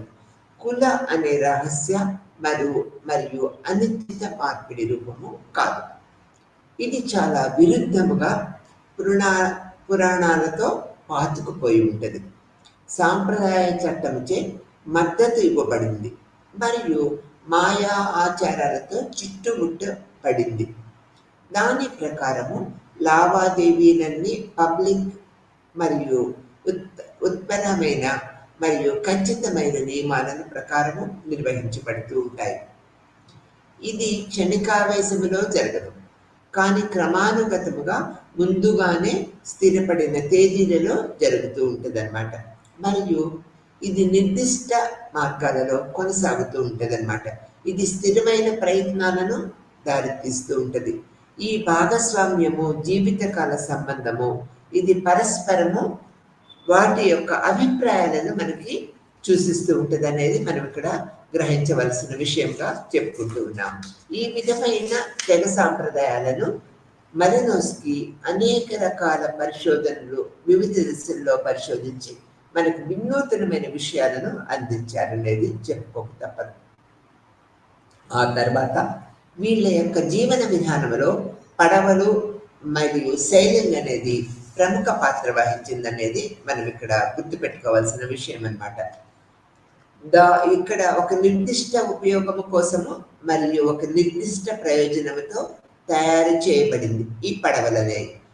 ఒక పడవ అంటే ముగింపు, దాని యాజమాన్యాన్ని సూచిస్తూ అందులో ఎవరు ప్రయాణించారు మరియు ఎలా జరుగుతున్నది అనే ఖాతాలు, దాని నిర్మాణం యొక్క వేడుకలు మరియు ఆచారాలకు సంబంధించిన సమాచారము, ఒక స్థానిక క్రాఫ్ట్ యొక్క ఒక విధమైన సాధారణ జీవిత చరిత్ర, అతని పడవ నిజంగా అర్థమేమిటో అర్థం చేసుకోవటానికి మనని దగ్గరికి చేస్తుంది, ఎథ్నోగ్రాఫర్ని దగ్గరికి చేస్తుంది. స్థానికులకు ఒక క్రాఫ్ట్ అనేది శృంగార వాతావరణంలో చుట్టుముట్టబడి యూనిక్ సాంప్రదాయాలు మరియు వ్యక్తిగత అనుభవంతో ఇది కూడి ఉంటుంది. ఇది ఆరాధన మరియు ప్రశంసల వస్తువు, దాని స్వంత వ్యక్తిత్వాన్ని కలిగి ఉంటుంది. స్థానికులకు అతని గజిబిజిగా విస్తరించిన పడవ ఒక అద్భుతమైన, దాదాపు అద్భుత విజయము మరియు అందము యొక్క విషయము. అతను దాని చుట్టూ ఒక సాంప్రదాయాన్ని రూపొందిస్తూ ఉంటాడు మరియు అతను దానిని ఉత్తమ శిల్పాలతో అలంకరిస్తూ ఉంటాడు. అతను దాన్ని రంగులు వేసి అలంకరిస్తాడు, ఈ పడవలన్నమాట. ఇది అతనికి ప్రకృతిపై పట్టు కోసము ఒక శక్తివంతమైన కుట్ర. ఇది అతనికి ప్రమాదకరమైన సముద్రాలను దావటానికి అనుమతిస్తున్న స్థలాలుగా మనం పేర్కొంటూ ఉన్నాం. ఈ పడవలు మరియు సైలింగ్ అనేది ఈ యొక్క తెగలలో ప్రముఖ పాత్ర వహించిందనేది చెప్పుకోవాలి. ఇది తెరచాపు ప్రయాణాలతో ముడిపడి ఉంటుంది, భయంకరమైన ప్రమాదాలతో నిండి ఉంటుంది. అతను పాట మరియు కథలలో వ్యక్తీకరించే జీవన ఆశలు మరియు కోరికలు స్థానికుల సంప్రదాయంలో, వారి ఆచార వ్యవహారాలలో, వారి ప్రవర్తనలో మరియు వారి ప్రత్యక్ష ప్రకటనలలో నావికులను చాలా ప్రత్యేకంగా సజీవమైన మరియు వ్యక్తిగతమైన వాటి పట్ల గాఢమైన ప్రేమ, అభిమానము, నిర్దిష్ట అనుబంధము మనకి నిరంతరము కనిపిస్తూ ఉంటాయనేది ఈ యొక్క పడవలు మరియు సేలింగ్ పద్ధతుల్లో మనము తెలుసుకోవాల్సిన విషయం. ఈ యొక్క తెగలకి పడవలు అండ్ సైలింగ్ అనేది విడదీయరాని అనుబంధంగా వాళ్ళ జీవితంలో ఒక ముడిపడి ఉన్నది అనేది మనం చెప్పుకోవాలి. ఇక్కడ వాగా యొక్క ఉత్సవ భవనం, ఈ యొక్క గిరిజన తెగలో ఈ యొక్క ఉత్సవ భవనం యొక్క ప్రాముఖ్యత ఎంతో ఉన్నదనేది మనం తెలుసుకోవాలి. సముద్రంలో ప్రయాణ భవనము కుల సాధారణ ప్రక్రియలో విడదీయరానిది విధంగా ముడిపడి ఉంటుంది, అనేక విధాల ముడిపడి ఉంటుంది. మనము ముందు చెప్పుకున్నట్లుగా కుల వృత్తి ఉన్న అన్ని గ్రామాలలో నేరుగా దానికి అనుసంధానంగానే మానవ డోన్లు నిర్మించి మరమ్మతులు చేస్తూ ఉంటారు. అంటే కుల దండయాత్రను నిర్ణయించిన వెంటనే మరియు ఈ యొక్క తేదీ నిర్ణయించి వెంటనే గ్రామంలోని అన్ని పడవలను చేయటానికి చాలా పాత వాటిని కొత్త వాటితో భర్తీ చేస్తూ ఉంటారు. స్థానికులు కుల ప్రదర్శన గొలుసుతో పడవ నిర్మాణం యొక్క లింక్ చెట్టును నరికిన క్షణం నుంచి ఓవర్సీస్ పార్టీ తిరిగి వచ్చే వరకు ఒక నిరంతర సంఘటనకు ప్రవాహంగా ఉంటూ ఉంటుంది. క్రమముగా నిర్మాణ సాంకేతికతలు మాయా ఇరిటీస్లో అంతరాయాలు కలిగిస్తూ ఉంటాయి మరియు విరామానికి గురవుతూ ఉంటాయి. వీటిలో కొన్ని పడవలను సూచిస్తూ ఉంటాయి, మనకు తెలియపరుస్తూ ఉంటాయి అన్నమాట. ఇందులో వ్యతిరేకంగా చేసే భూత వైద్యము, వీటిని స్థానికులు చాలా భయపడుతూ ఉంటారు. సైడ్ మ్యూజిక్ వ్యవస్థ అంటే దోనే నిర్మాణ సమయంలో ప్రదర్శించబడుతూ ఉంటుంది అనేది చాలా కాలా మ్యాజిక్.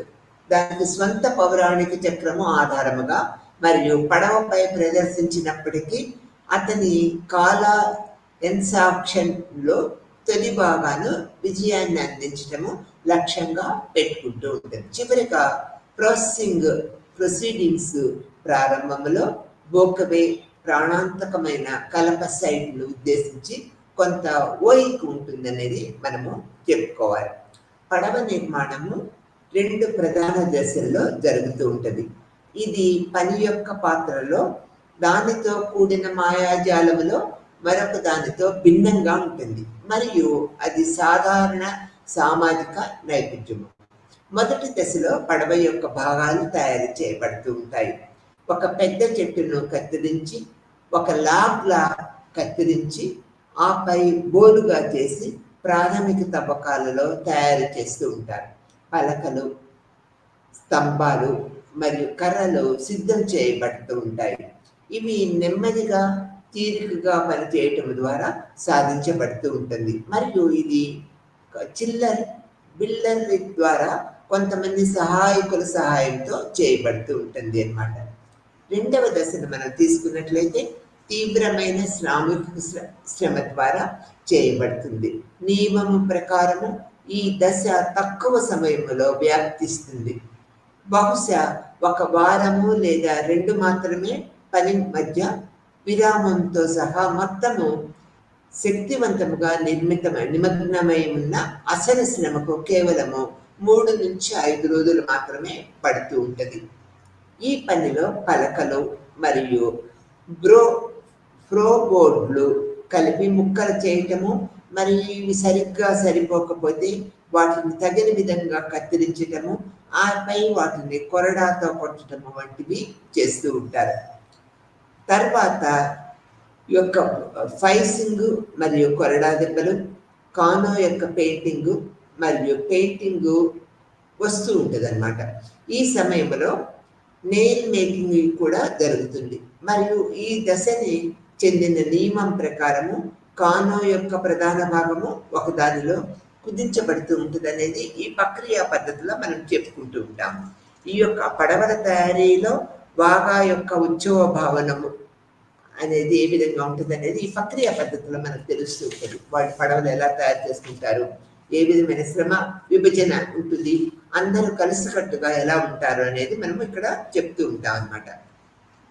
ఆ తర్వాత ఇది ఇక్కడ బాగా నిర్మించాలని నిర్ణయించటము, తీసుకున్న తర్వాత ప్రధాన లాగును అనువనే చెట్టును ఎంచుకోవాలి.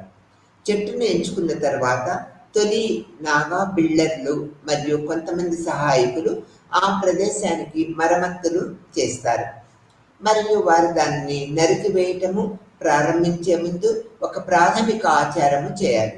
ట్రంకులో చిన్న కోత చేయబడుతుంది, తద్వారా ఆహారం యొక్క కణాన్ని లేదా కొంచెము అరేక నట్టుని అందులో ఉంచవచ్చు.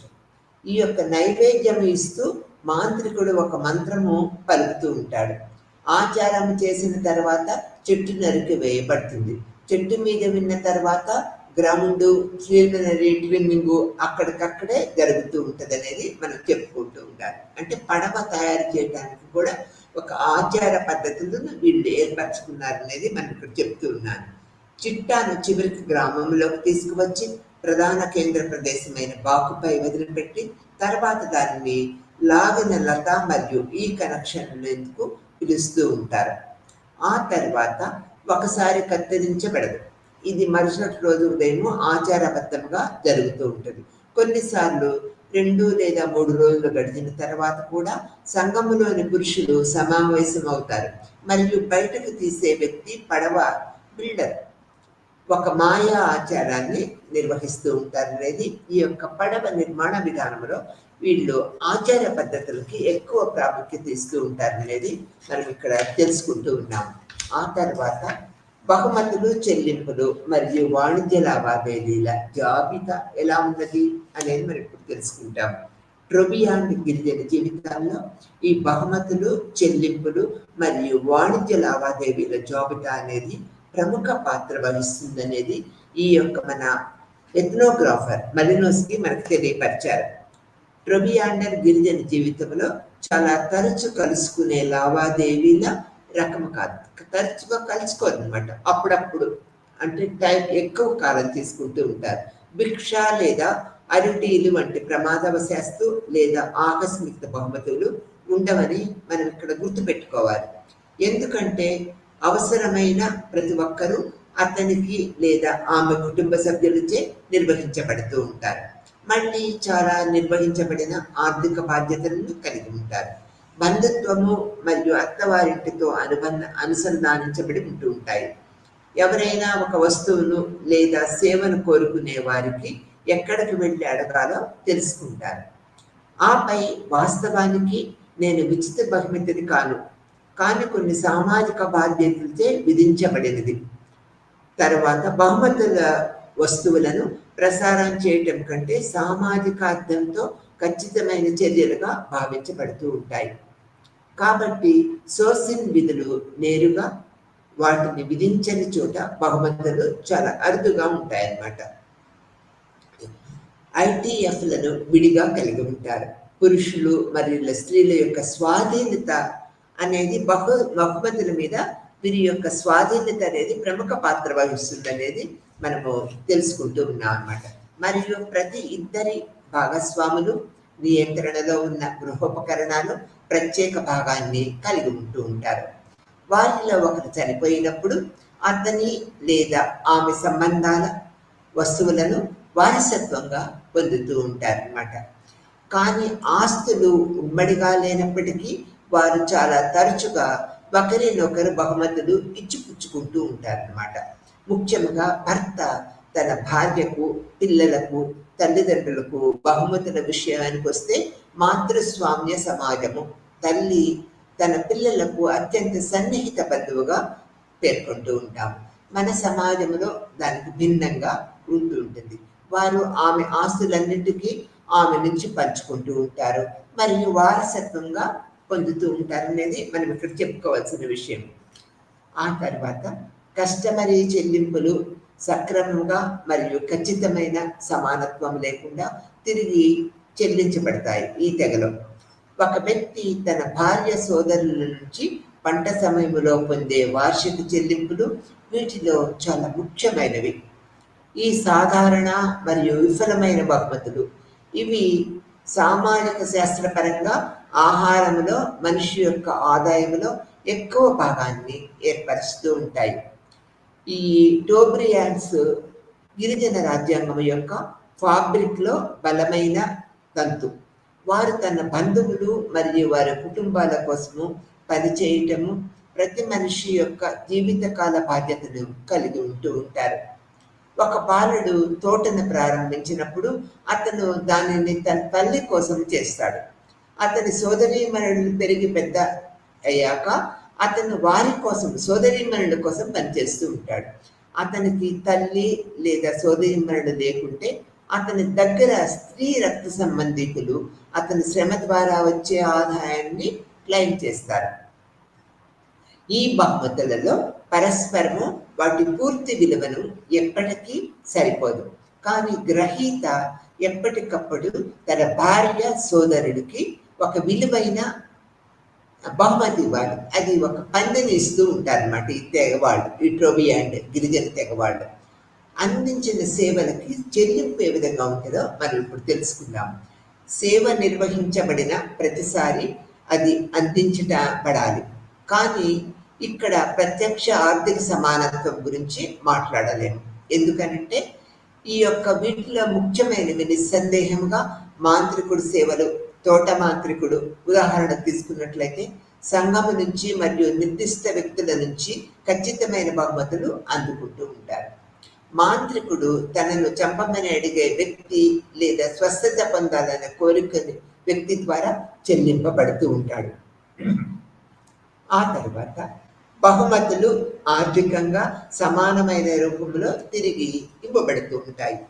ఈ యొక్క టోబ్రియాంట్ తెగలో ఈ బహుమతులకి, సేవలకి ఒక ప్రత్యేకమైన గుర్తింపు ఉన్నదనేది మనం తెలుసుకున్నాం. తర్వాత కుల అర్థము ఏ విధంగా ఉంటుందో మనం తెలుసుకుందాము. ఆ యొక్క పద్ధతిలో అభివృద్ధి చెందిన పురాణాలు మరియు దాని యాంత్రిక ఆచారము ఈ స్థానికుల సాంప్రదాయంలో ఎంతో లోతుగా పాతుకుపోయిందో మరియు అవి పురాతన వృద్ధికి మనము ఏ విధంగా దోహదపడుతుందో మనకు చూపిస్తూ ఉంటుంది. కానీ ఇక్కడ మళ్ళీ సాధారణ స్వాధీనం కాదు, కానీ ఒక ప్రత్యేకమైన రకము. దీనిలో ఒక వ్యక్తి కొద్ది కాలం పాటు మరియు ప్రత్యామ్నాయ పద్ధతులలో ఉన్నప్పుడు యాజమాన్యము శాశ్వత స్థానములో అసంపూర్ణముగా ఉన్నప్పటికీ అది వరుసగా కలిగిన సంఖ్యల పాయింట్లో మెరుగుపరచబడుతుంది. దీన్ని మనము సంచిత స్వాధీనం అని పిలుస్తూ ఉంటాం అన్నమాట. ఆ తర్వాత విలువైన వస్తు మార్పిడి చర్యలు ఒక నిర్దిష్ట కోడులకు అనుగుణంగా ఉండాలి. లావాదేవీలు బేరం కాదని దీని ప్రధాన సిద్ధాంతము ప్రకటించింది. మార్పిడి చేయబడిన విలువల సమానత్వము చాలా అవసరం అన్నమాట. కానీ అది ఆచారము మరియు అతని స్వంత గౌరవం కారణంగా తిరిగి చెల్లించే వ్యక్తి యొక్క స్వంత భావన ఫలితముగా ఉండాలి.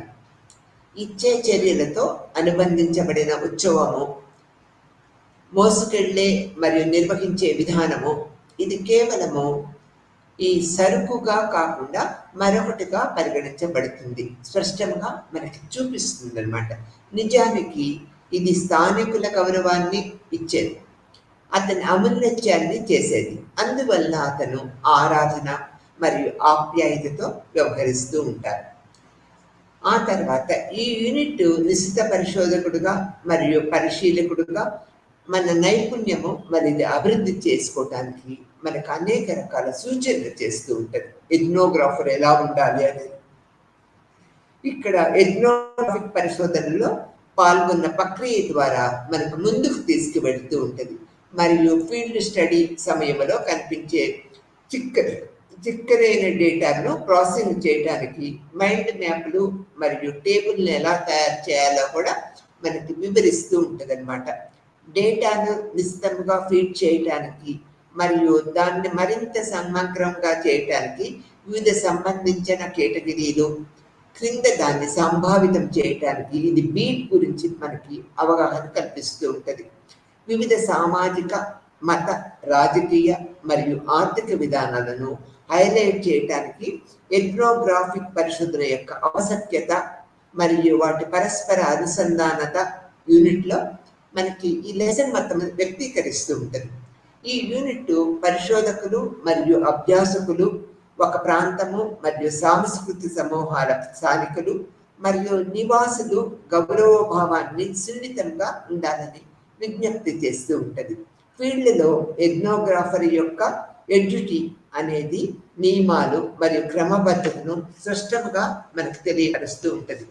ఈ యొక్క పద్ధతుల్లో మలినోస్కి మనకి వివరించే విధంగా గిరిజన లేదా సాంస్కృతిక జీవితము మరియు సంస్కృతి యొక్క అనాటమీని తీసుకురావటము, వారి సమాజం యొక్క రాజ్యాంగ ప్రాముఖ్యతను ఇవ్వటము, వాస్తవికత అర్థం చేసుకోవటానికి పరిశీలన మరియు పాల్గొనే పద్ధతుల వివరాలు, నివాసులు స్వంత అర్థాలు, వివరణ సామాజిక, రాజకీయ, ఆర్థిక, మతపరమైన మరియు పౌరాణిక ఖాతాలు కేంద్రీకృతమైన ఎథ్నోగ్రాఫర్కు చెందినవాడుగా ఉండాలి. కఠినమైన ప్రయత్నాలు మరియు కర్తవ్యాన్ని ఎథ్నోగ్రాఫిక్ పరిశీలనలో మలినోస్కి నొక్కి చెప్పాడు అనేది మనకి ఈ లెసన్ ద్వారా చెప్తుంది. ఇది ఈ యొక్క గిరిజన తెగల యొక్క ఈ యొక్క ట్రోబియాండ్ గిరిజన తెగల యొక్క జీవిత విధానము, బహుమతులు, ఉత్సవాలు, పని విధానము, ఈ యొక్క సామాజిక పద్ధతులన్నీ కూడా ఈ లెసన్ ద్వారా మనం తెలుసుకున్నాము. ఇది మలినోస్కి ట్రోబియాండ్ సామాజిక తెగలలో కలిసి జీవించి వారి భాష నేర్చుకొని వారి జీవిత విధానాన్ని అనేక కోణాలలో తెలుసుకొని ఈ యొక్క ఎథ్నోగ్రాఫర్ ఏ విధంగా ఉండాలి అనేది ప్రపంచవ్యాప్తంగా పరిచయం చేసి ఎథ్నోగ్రాఫర్స్ ఉండే లక్షణాలని సృష్టీకరించారు. దీనివల్ల ప్రపంచవ్యాప్తంగా ఎథ్నోగ్రఫీ స్టోరీస్లో, ఈ రీడింగ్స్లో మనము మలినోస్కీ యొక్క పని విధానాన్ని అనేక కోణాల్లో, అనేక దృక్పథాల్లో తెలుసుకొని ఎథ్నోగ్రాఫర్ యొక్క క్రమశిక్షణ పద్ధతులు, జీవిత విధానము, ఈ యొక్క పరిశోధన పద్ధతుల్ని మనము అనేక కోణాల్లో మనం తెలుసుకోగలుగుతున్నాము. నమస్తే.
আপোনালোকৰ আগত PESC 132 unit number 7 secondary and senior secondary এডুকেশ্যনৰ বিষয়ে আলোচনা কৰিম, অৰ্থাৎ মাধ্যমিক আৰু উচ্চতৰ মাধ্যমিকৰ বিষয়ে আলোচনা কৰিম। আমাৰ ভাৰতবৰ্ষত মাধ্যমিক শিক্ষা আৰু উচ্চতৰ মাধ্যমিক শিক্ষা কিদৰে প্ৰসাৰ হৈছে, কিদৰে বিকাশ হৈছে, কেনেকুৱা ধৰণৰ সমস্যাবিলাক আমি দেখা পাইছোঁ, এইবিলাকৰ বিষয়ে আলোচনা কৰিবলৈ লৈছোঁ। এতিয়া আমি মাধ্যমিক শিক্ষা বুলি ক'লে আমি কি বুলি ক'ব পাৰোঁ? ভাৰতবৰ্ষত মাধ্যমিক শিক্ষা কেতিয়া আৰম্ভ হয়?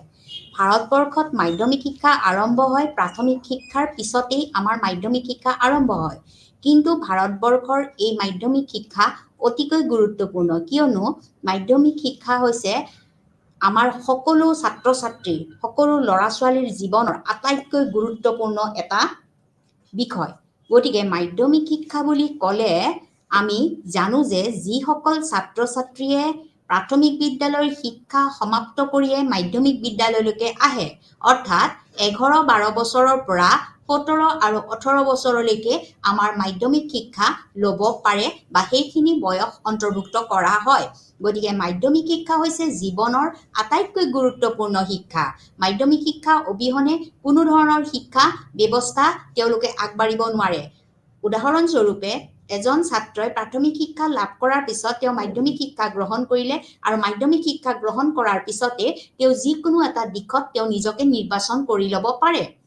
গতিকে মাধ্যমিক শিক্ষা হৈছে প্ৰত্যেকজন ছাত্ৰ ছাত্ৰীৰ শৈক্ষিক গাঁথনিৰ এটা গুৰুত্বপূৰ্ণ পৰ্যায়, কিয়নো ই শিক্ষাৰ্থীসকলক উচ্চ শিক্ষাৰ বাবে প্ৰস্তুত কৰে। কেৱল এজন ছাত্ৰ বা ছাত্ৰীয়ে কেৱল যে তেওঁ মাধ্যমিক শিক্ষা পাছ কৰি যে সাধাৰণ শিক্ষা BA, BSc, BCom এইটো পৰ্যায়লৈ যাব সেইটো নহয়। মাধ্যমিক শিক্ষা শেষ কৰি পেলাই কোনোবাই কাৰিকৰী দিশত যাব পাৰে, কোনোবাই বিত্তীয় দিশত যাব পাৰে, কোনোবাই মেডিকেলত স্বাস্থ্য বিভাগত যাব পাৰে, কোনোবাই কাৰিকৰী দিশত যাব পাৰে, টেকনিকেল লাইনত যাব পাৰে। বিভিন্ন পৰ্যায়ত তেওঁলোকে যিকোনো এটা বিষয়লৈ নিৰ্বাচন কৰিব পাৰে। সেইকাৰণে মাধ্যমিক শিক্ষা হৈছে আমাৰ জীৱনৰ আটাইতকৈ terminal point of our life. গতিকে মাধ্যমিক শিক্ষা নহ'লে আমি উচ্চ শিক্ষাৰ কথা ভাবিব নোৱাৰোঁ। গতিকে মাধ্যমিক শিক্ষা হৈছে আমাৰ শৈক্ষিক গাঁথনিৰ এটা গুৰুত্বপূৰ্ণ পৰ্যায়, কিয়নো ই শিক্ষাৰ্থীসকলক কি কৰে? উচ্চ শিক্ষাৰ বাবে প্ৰস্তুত কৰে। গতিকে মাধ্যমিক শিক্ষা হৈছে মধ্যম, অৰ্থাৎ প্ৰাথমিক শিক্ষা আৰু উচ্চ শিক্ষাৰ মাজৰ যিখিনি শিক্ষা ব্যৱস্থা আছে সেইখিনিকে আমি কি বুলি কওঁ? মাধ্যমিক শিক্ষা বুলি কওঁ। এতিয়া মাধ্যমিক শিক্ষা হৈছে এক শৈক্ষিক গাঁথনি বা এক গুৰুত্বপূৰ্ণ পৰ্যায়, কিয়নো ই শিক্ষাৰ্থীসকলক উচ্চ শিক্ষাৰ বাবে প্ৰস্তুত কৰি তোলে। আৰু এই শিক্ষা ব্যৱস্থা 10ৰ পৰা দ্বাদশ শ্ৰেণীলৈ গৌণ পৰ্যায় হিচাপে গঠন কৰা হয় আৰু 11ৰ পৰা 12 পৰ্যায়লৈকে উচ্চতৰ মাধ্যমিক পৰ্যায় হিচাপে ইয়াক গণ্য কৰা হয়। গতিকে মাধ্যমিক শিক্ষা ব্যৱস্থা হৈছে আমাৰ এক শৈক্ষিক গাঁথনি গুৰুত্বপূৰ্ণ পৰ্যায়, কিয়নো ই শিক্ষাৰ্থীসকলক কি কৰে? উচ্চ শিক্ষাৰ বাবে প্ৰস্তুত কৰি তোলে। আৰু এই শিক্ষা ব্যৱস্থা আমাৰ 10ৰ পৰা দ্বাদশ শ্ৰেণীলৈকে গৌণ পৰ্যায় হিচাপে গঠন কৰে আৰু 11 আৰু 12 অৰ্থাৎ আমাৰ একাদশ আৰু দ্বাদশ শ্ৰেণী পৰ্যায় ইয়াত অন্তৰ্ভুক্ত কৰা হয়। গতিকে মাধ্যমিক শিক্ষা নহ'লে আমি উচ্চ শিক্ষাৰ কথা আমি ভাবিব নোৱাৰোঁ। গতিকে এই মাধ্যমিক শিক্ষাই হৈছে আমাৰ জীৱনৰ আটাইতকৈ গুৰুত্বপূৰ্ণ শিক্ষা ব্যৱস্থা। এতিয়া আমি আলোচনা কৰিবলৈ ল'ম যে institutional structure at secondary and senior secondary level. Institutional structure প্ৰত্যেকখন অনুষ্ঠানৰ গঠনটো আমাৰ মাধ্যমিক আৰু উচ্চতৰ মাধ্যমিক শিক্ষা ব্যৱস্থাৰ যিটো ইনষ্টিটিউচনেল ষ্ট্ৰাকচাৰ বা আনুষ্ঠানিক যিটো গঠন প্ৰক্ৰিয়া কেনেকুৱা ধৰণৰ, আনুষ্ঠানিক গঠন প্ৰক্ৰিয়া কেনেকুৱা ধৰণৰ, এই বিষয়ে এতিয়া আমি আলোচনা কৰিবলৈ ল'ম। এতিয়া আনুষ্ঠানিক গঠন প্ৰণালী বুলি ক'লে ইয়াত কেন্দ্ৰীয় স্তৰ আছে, ৰাজ্যিক স্তৰ আছে আৰু আমাৰ স্থানীয় কিছুমান স্তৰ আছে, যিসকলে আমাৰ এই মাধ্যমিক বা উচ্চতৰ মাধ্যমিক পৰ্যায়ৰ যিকোনো এটা গঠন প্ৰণালী তেওঁলোকে সুন্দৰভাৱে কি কৰিব পাৰে? সুন্দৰভাৱে প্ৰতিষ্ঠিত কৰাত সহায় কৰিব পাৰে। এতিয়া মই আলোচনা কৰিবলৈ লৈছোঁ যে আমাৰ কেন্দ্ৰীয় স্তৰত আমাৰ কি কি বিষয়বস্তু আমাৰ বিশেষকৈ মাধ্যমিক শিক্ষা আৰু উচ্চতৰ মাধ্যমিক শিক্ষাৰ বাবে আমি অন্তৰ্ভুক্ত কৰোঁ। গতিকে আমাৰ কেন্দ্ৰীয় স্তৰত দ্যাট মিনছ চেণ্ট্ৰেল লেভেলত আমি যদি চাওঁ, আমি দেখা পাওঁ যে শিক্ষা মন্ত্ৰণালয়ে আমাৰ দেশৰ নীতি শৈক্ষিক বিকাশৰ বাবে দায়বদ্ধ।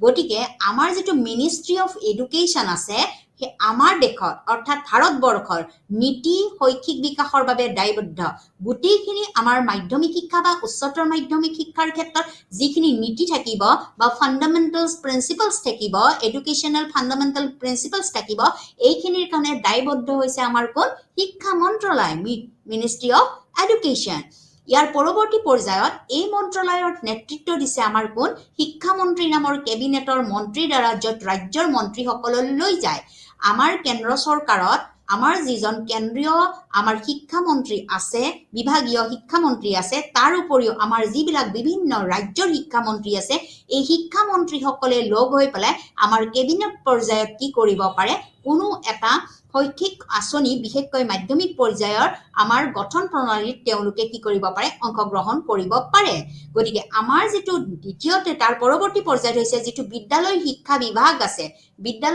বিভাগ আছে তাত দ্বিতীয় সচিবৰ দ্বাৰা নেতৃত্বত কেইবাটাও বুঢ়িয়া হৈ থাকে অৰ্থাৎ আমাৰ জইণ্ট ছেক্ৰেটাৰী অফ এডুকেশ্যন যিটো আমাৰ বিভাগ আছে এই বিভাগটো আমাৰ কেইটামান বিভিন্ন ভাগত আমি কি কৰিব পাৰো ভাগ কৰি ল'ব পাৰো ইয়াৰ উপৰিও ইয়াৰ যিবিলাক আমাৰ পৰিচালক বা উপনিয়ন্ত্ৰণৰ দ্বাৰা ইয়াক সহায় কৰা হয় যিটো আমাৰ বিদ্যালয় শিক্ষাৰ বাবে যুটীয় সচিব আছে এই সচিবৰ বিভিন্ন পৰিচালক আৰু উপপৰিচালকৰ দ্বাৰা ইয়াক নিয়ন্ত্ৰিত কৰা হয় বা তেওঁলোকে কি কৰে সহায় কৰিবলৈ যায় গতিকে কেন্দ্ৰত এটা মুখ্য ভূমিকা গ্ৰহণ কৰা হয় অৰ্থাৎ আমাৰ CBSE স্কুলবিলাক হওক বা NCERT হওক national council of educational research training হওক নিয়স হওক national institute of open schooling হওক তাৰপিছত NBA হওক আমাৰ নবোদয় বিদ্যালয় হওক বা কেন্দ্ৰীয় বিদ্যালয় সংগঠন হওক এই বিভিন্ন ধৰণৰ সংগঠনসমূহৰ যিটো অন্তৰ্দৃষ্টি তেওঁলোকৰ যিটো ৰক্ষণাবেক্ষণ বা তেওঁলোকৰ যিটো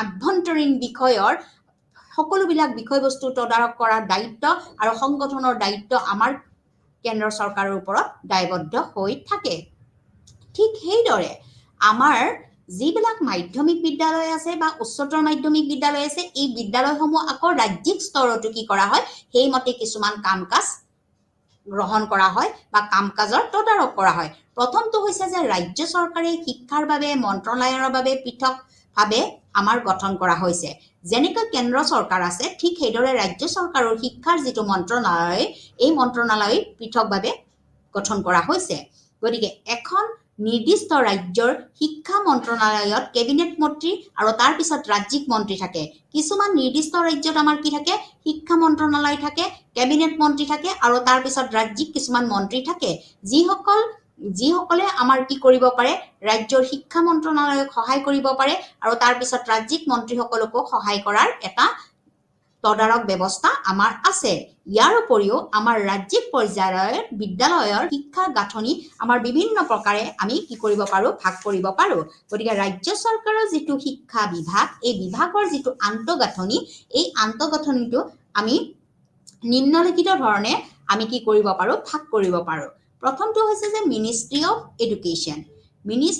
এডুকেশ্যন শিক্ষা মন্ত্ৰালয়ৰ পিছতে আমাৰ মাধ্যমিক পৰ্যায়ৰ শিক্ষা যিটো বিভাগ আছে বা মাধ্যমিক আৰু উচ্চতৰ মাধ্যমৰ শিক্ষা ব্যৱস্থাৰ প্ৰথমটো দায়বদ্ধতা বা তেওঁলোকৰ যিটো আমাৰ ৰাজ্যিক চৰকাৰে চলোৱা বিষয়টো প্ৰথমতে যায় মিনিষ্ট্ৰী অফ এডুকেশ্যন শিক্ষা মন্ত্ৰালয়ে কি কৰে ছেক্ৰেটাৰিয়েট অৰ্থাৎ সচিবালয়লৈকে তেওঁলোকে কি কৰে বিষয়বস্তুবিলাক প্ৰেৰণ কৰে আৰু সচিবালয়ৰ দ্বাৰা আহি পেলাই ডাইৰেক্টৰ অফিচলৈকে তেওঁলোকৰ কি হয় সঞ্চালকালয় অফিচৰ বা কাৰ্যালয়লৈকে এই বিষয়বস্তুটো আহি পৰে গতিকে প্ৰথমতে হ'ল আমাৰ মাধ্যমিক শিক্ষা ব্যৱস্থা বা উচ্চতৰ মাধ্যমিক শিক্ষা ব্যৱস্থাৰ ৰাজ্যিক পৰ্যায়ত আমাৰ ষ্টেট লেভেলত কি কৰা হয় তিনিটা ভাগত মূলতঃ আমাৰ কাম-কাজ তদাৰক কৰা হয় প্ৰথমটো হৈছে মিনিষ্ট্ৰী অফ এডুকেশ্যন দ্বিতীয়টো হৈছে ছেক্ৰেটাৰিয়েট তৃতীয়টো হৈছে ডাইৰেক্টৰ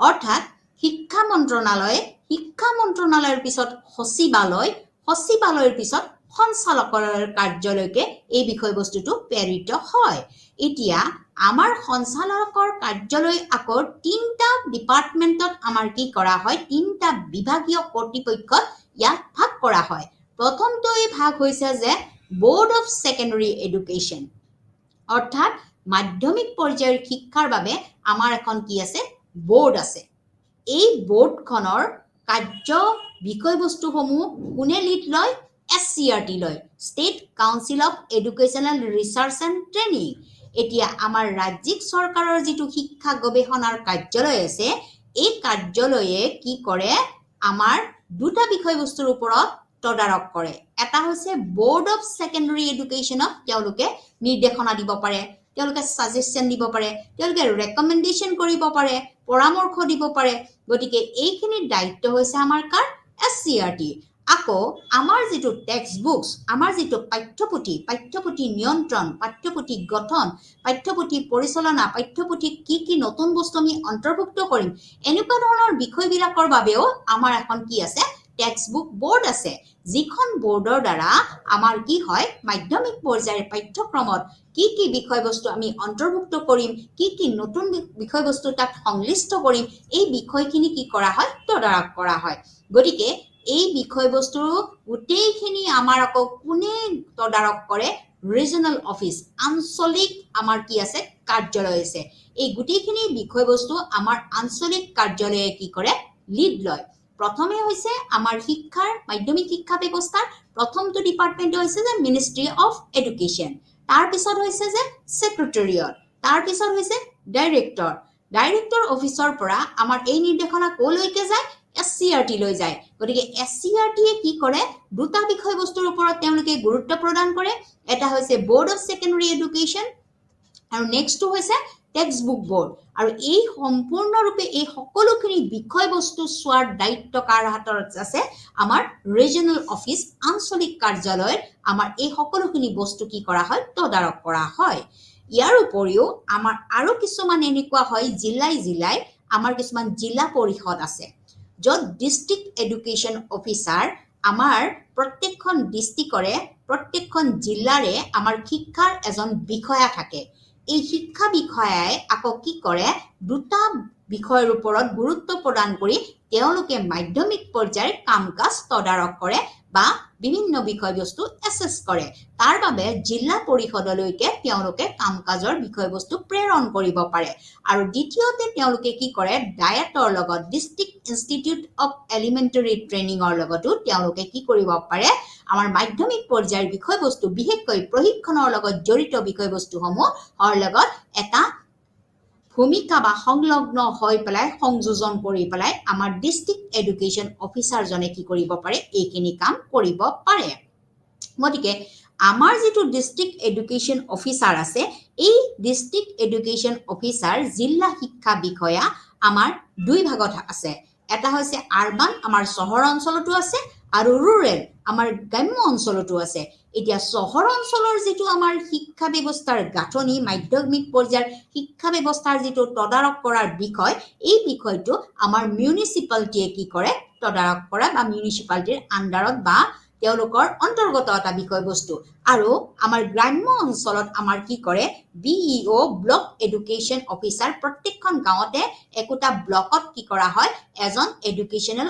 অফিচাৰ নিৰ্বাচন কৰি লোৱা হয় বা এজন সিলেকশন কৰি লোৱা হয় গতিকে এইখিনি পিছত তেওঁলোকে কি কৰে গ্ৰাম্য অঞ্চলৰ আমাৰ ব্লক এডুকেশ্যনেল অফিচাৰ জনে গুটেখিনি কাম তদাৰক কৰে গতিকে ব্লক এডুকেশ্যন অফিচাৰ জনে আকৌ কি কৰে ভিলেজ এডুকেশ্যন কমিটি অৰ্থাৎ গ্ৰাম্য অঞ্চলৰ পৰাই তেওঁ কি হ'ব পাৰে নিৰ্বাচিত হ'ব পাৰে বা গ্ৰাম পঞ্চায়তৰ পৰাই BEO জন নিৰ্বাচিত হোৱা দেখা যায় গতিকে এইখিনি হৈছে আমাৰ ৰাজ্যিক চৰকাৰৰ অন্তৰ্গত মাধ্যমিক বিদ্যালয় আৰু উচ্চতৰ মাধ্যমিক বিদ্যালয়ৰ গঠন প্ৰণালীৰ এক গুৰুত্বপূৰ্ণ আভাস মই আকৌ এবাৰ আপোনালোকক ক'বলৈ লৈছো আমাৰ ৰাজ্যিক পৰ্যায়ৰ আমাৰ শিক্ষা ব্যৱস্থাৰ পৰিক্ৰমা প্ৰথমতে হৈছে এই পৰিক্ৰমাটো প্ৰথম আমাৰ তদাৰক কৰাৰ ডিপাৰ্টমেন্টটো হৈছে যে মিনিষ্ট্ৰি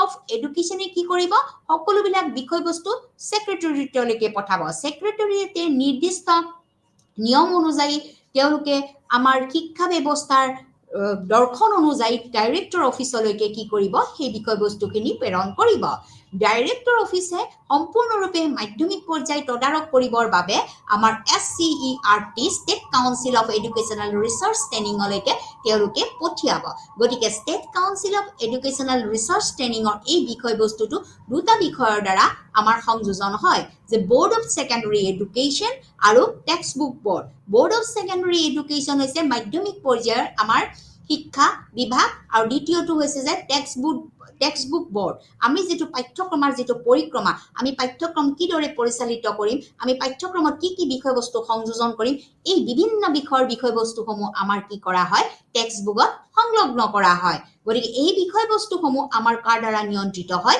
SCERT দ্বাৰা নিয়ন্ত্ৰিত হয় এই সকলোখিনি বিষয়বস্তুৰ সম্পূৰ্ণ দায়িত্ব থাকে কাৰ ওপৰত ৰিজনাল অফিচ আঞ্চলিক কাৰ্যালয়ৰ সকলোখিনি দায়িত্ব কি কৰে তেওঁলোকে অংশগ্ৰহণ কৰে ইয়াৰ উপৰিও আমাৰ প্ৰত্যেক জিলাই এজন এডুকেশ্যনৰ অফিচাৰ থাকে শিক্ষা বিভাগৰ এজন বিষয়া থাকে এই শিক্ষা বিভাগৰ বিষয়াজন আমাৰ জিলা পৰিষদ হওক বা ডায়েট এই দুটা কেন্দ্ৰৰ দ্বাৰা পৰিচালিত হ'ব পাৰে গতিকে ডিস্ট্ৰিক্ট এডুকেশ্যন অফিচাৰ জিলা শিক্ষা বিষয়া আমাৰ আৰবান অঞ্চলতো বেলেগ আকৌ ৰুৰেল অঞ্চলতো বেলেগ গতিকে আমাৰ চহৰ অঞ্চলত আমাৰ এইটো কোনে লিড লয় বা তদাৰক কৰে মিউনিচিপালিটিয়ে কৰে আৰু ৰুৰেল অঞ্চলত গ্ৰাম্য অঞ্চলত আমাৰ ব্লক এডুকেশ্যনেল অফিচাৰ আমাৰ একোটা ব্লকত কি থাকে শিক্ষা বিষয়া থাকে এই শিক্ষা বিষয়াজনক সাধাৰণতে ভিলেজ এডুকেশ্যন কমিটি আমাৰ গ্ৰাম্য অঞ্চলত একোখন শৈক্ষিক কমিটি থাকে ইয়াৰ উপৰিও আমাৰ গ্ৰাম পঞ্চায়ত থাকে এই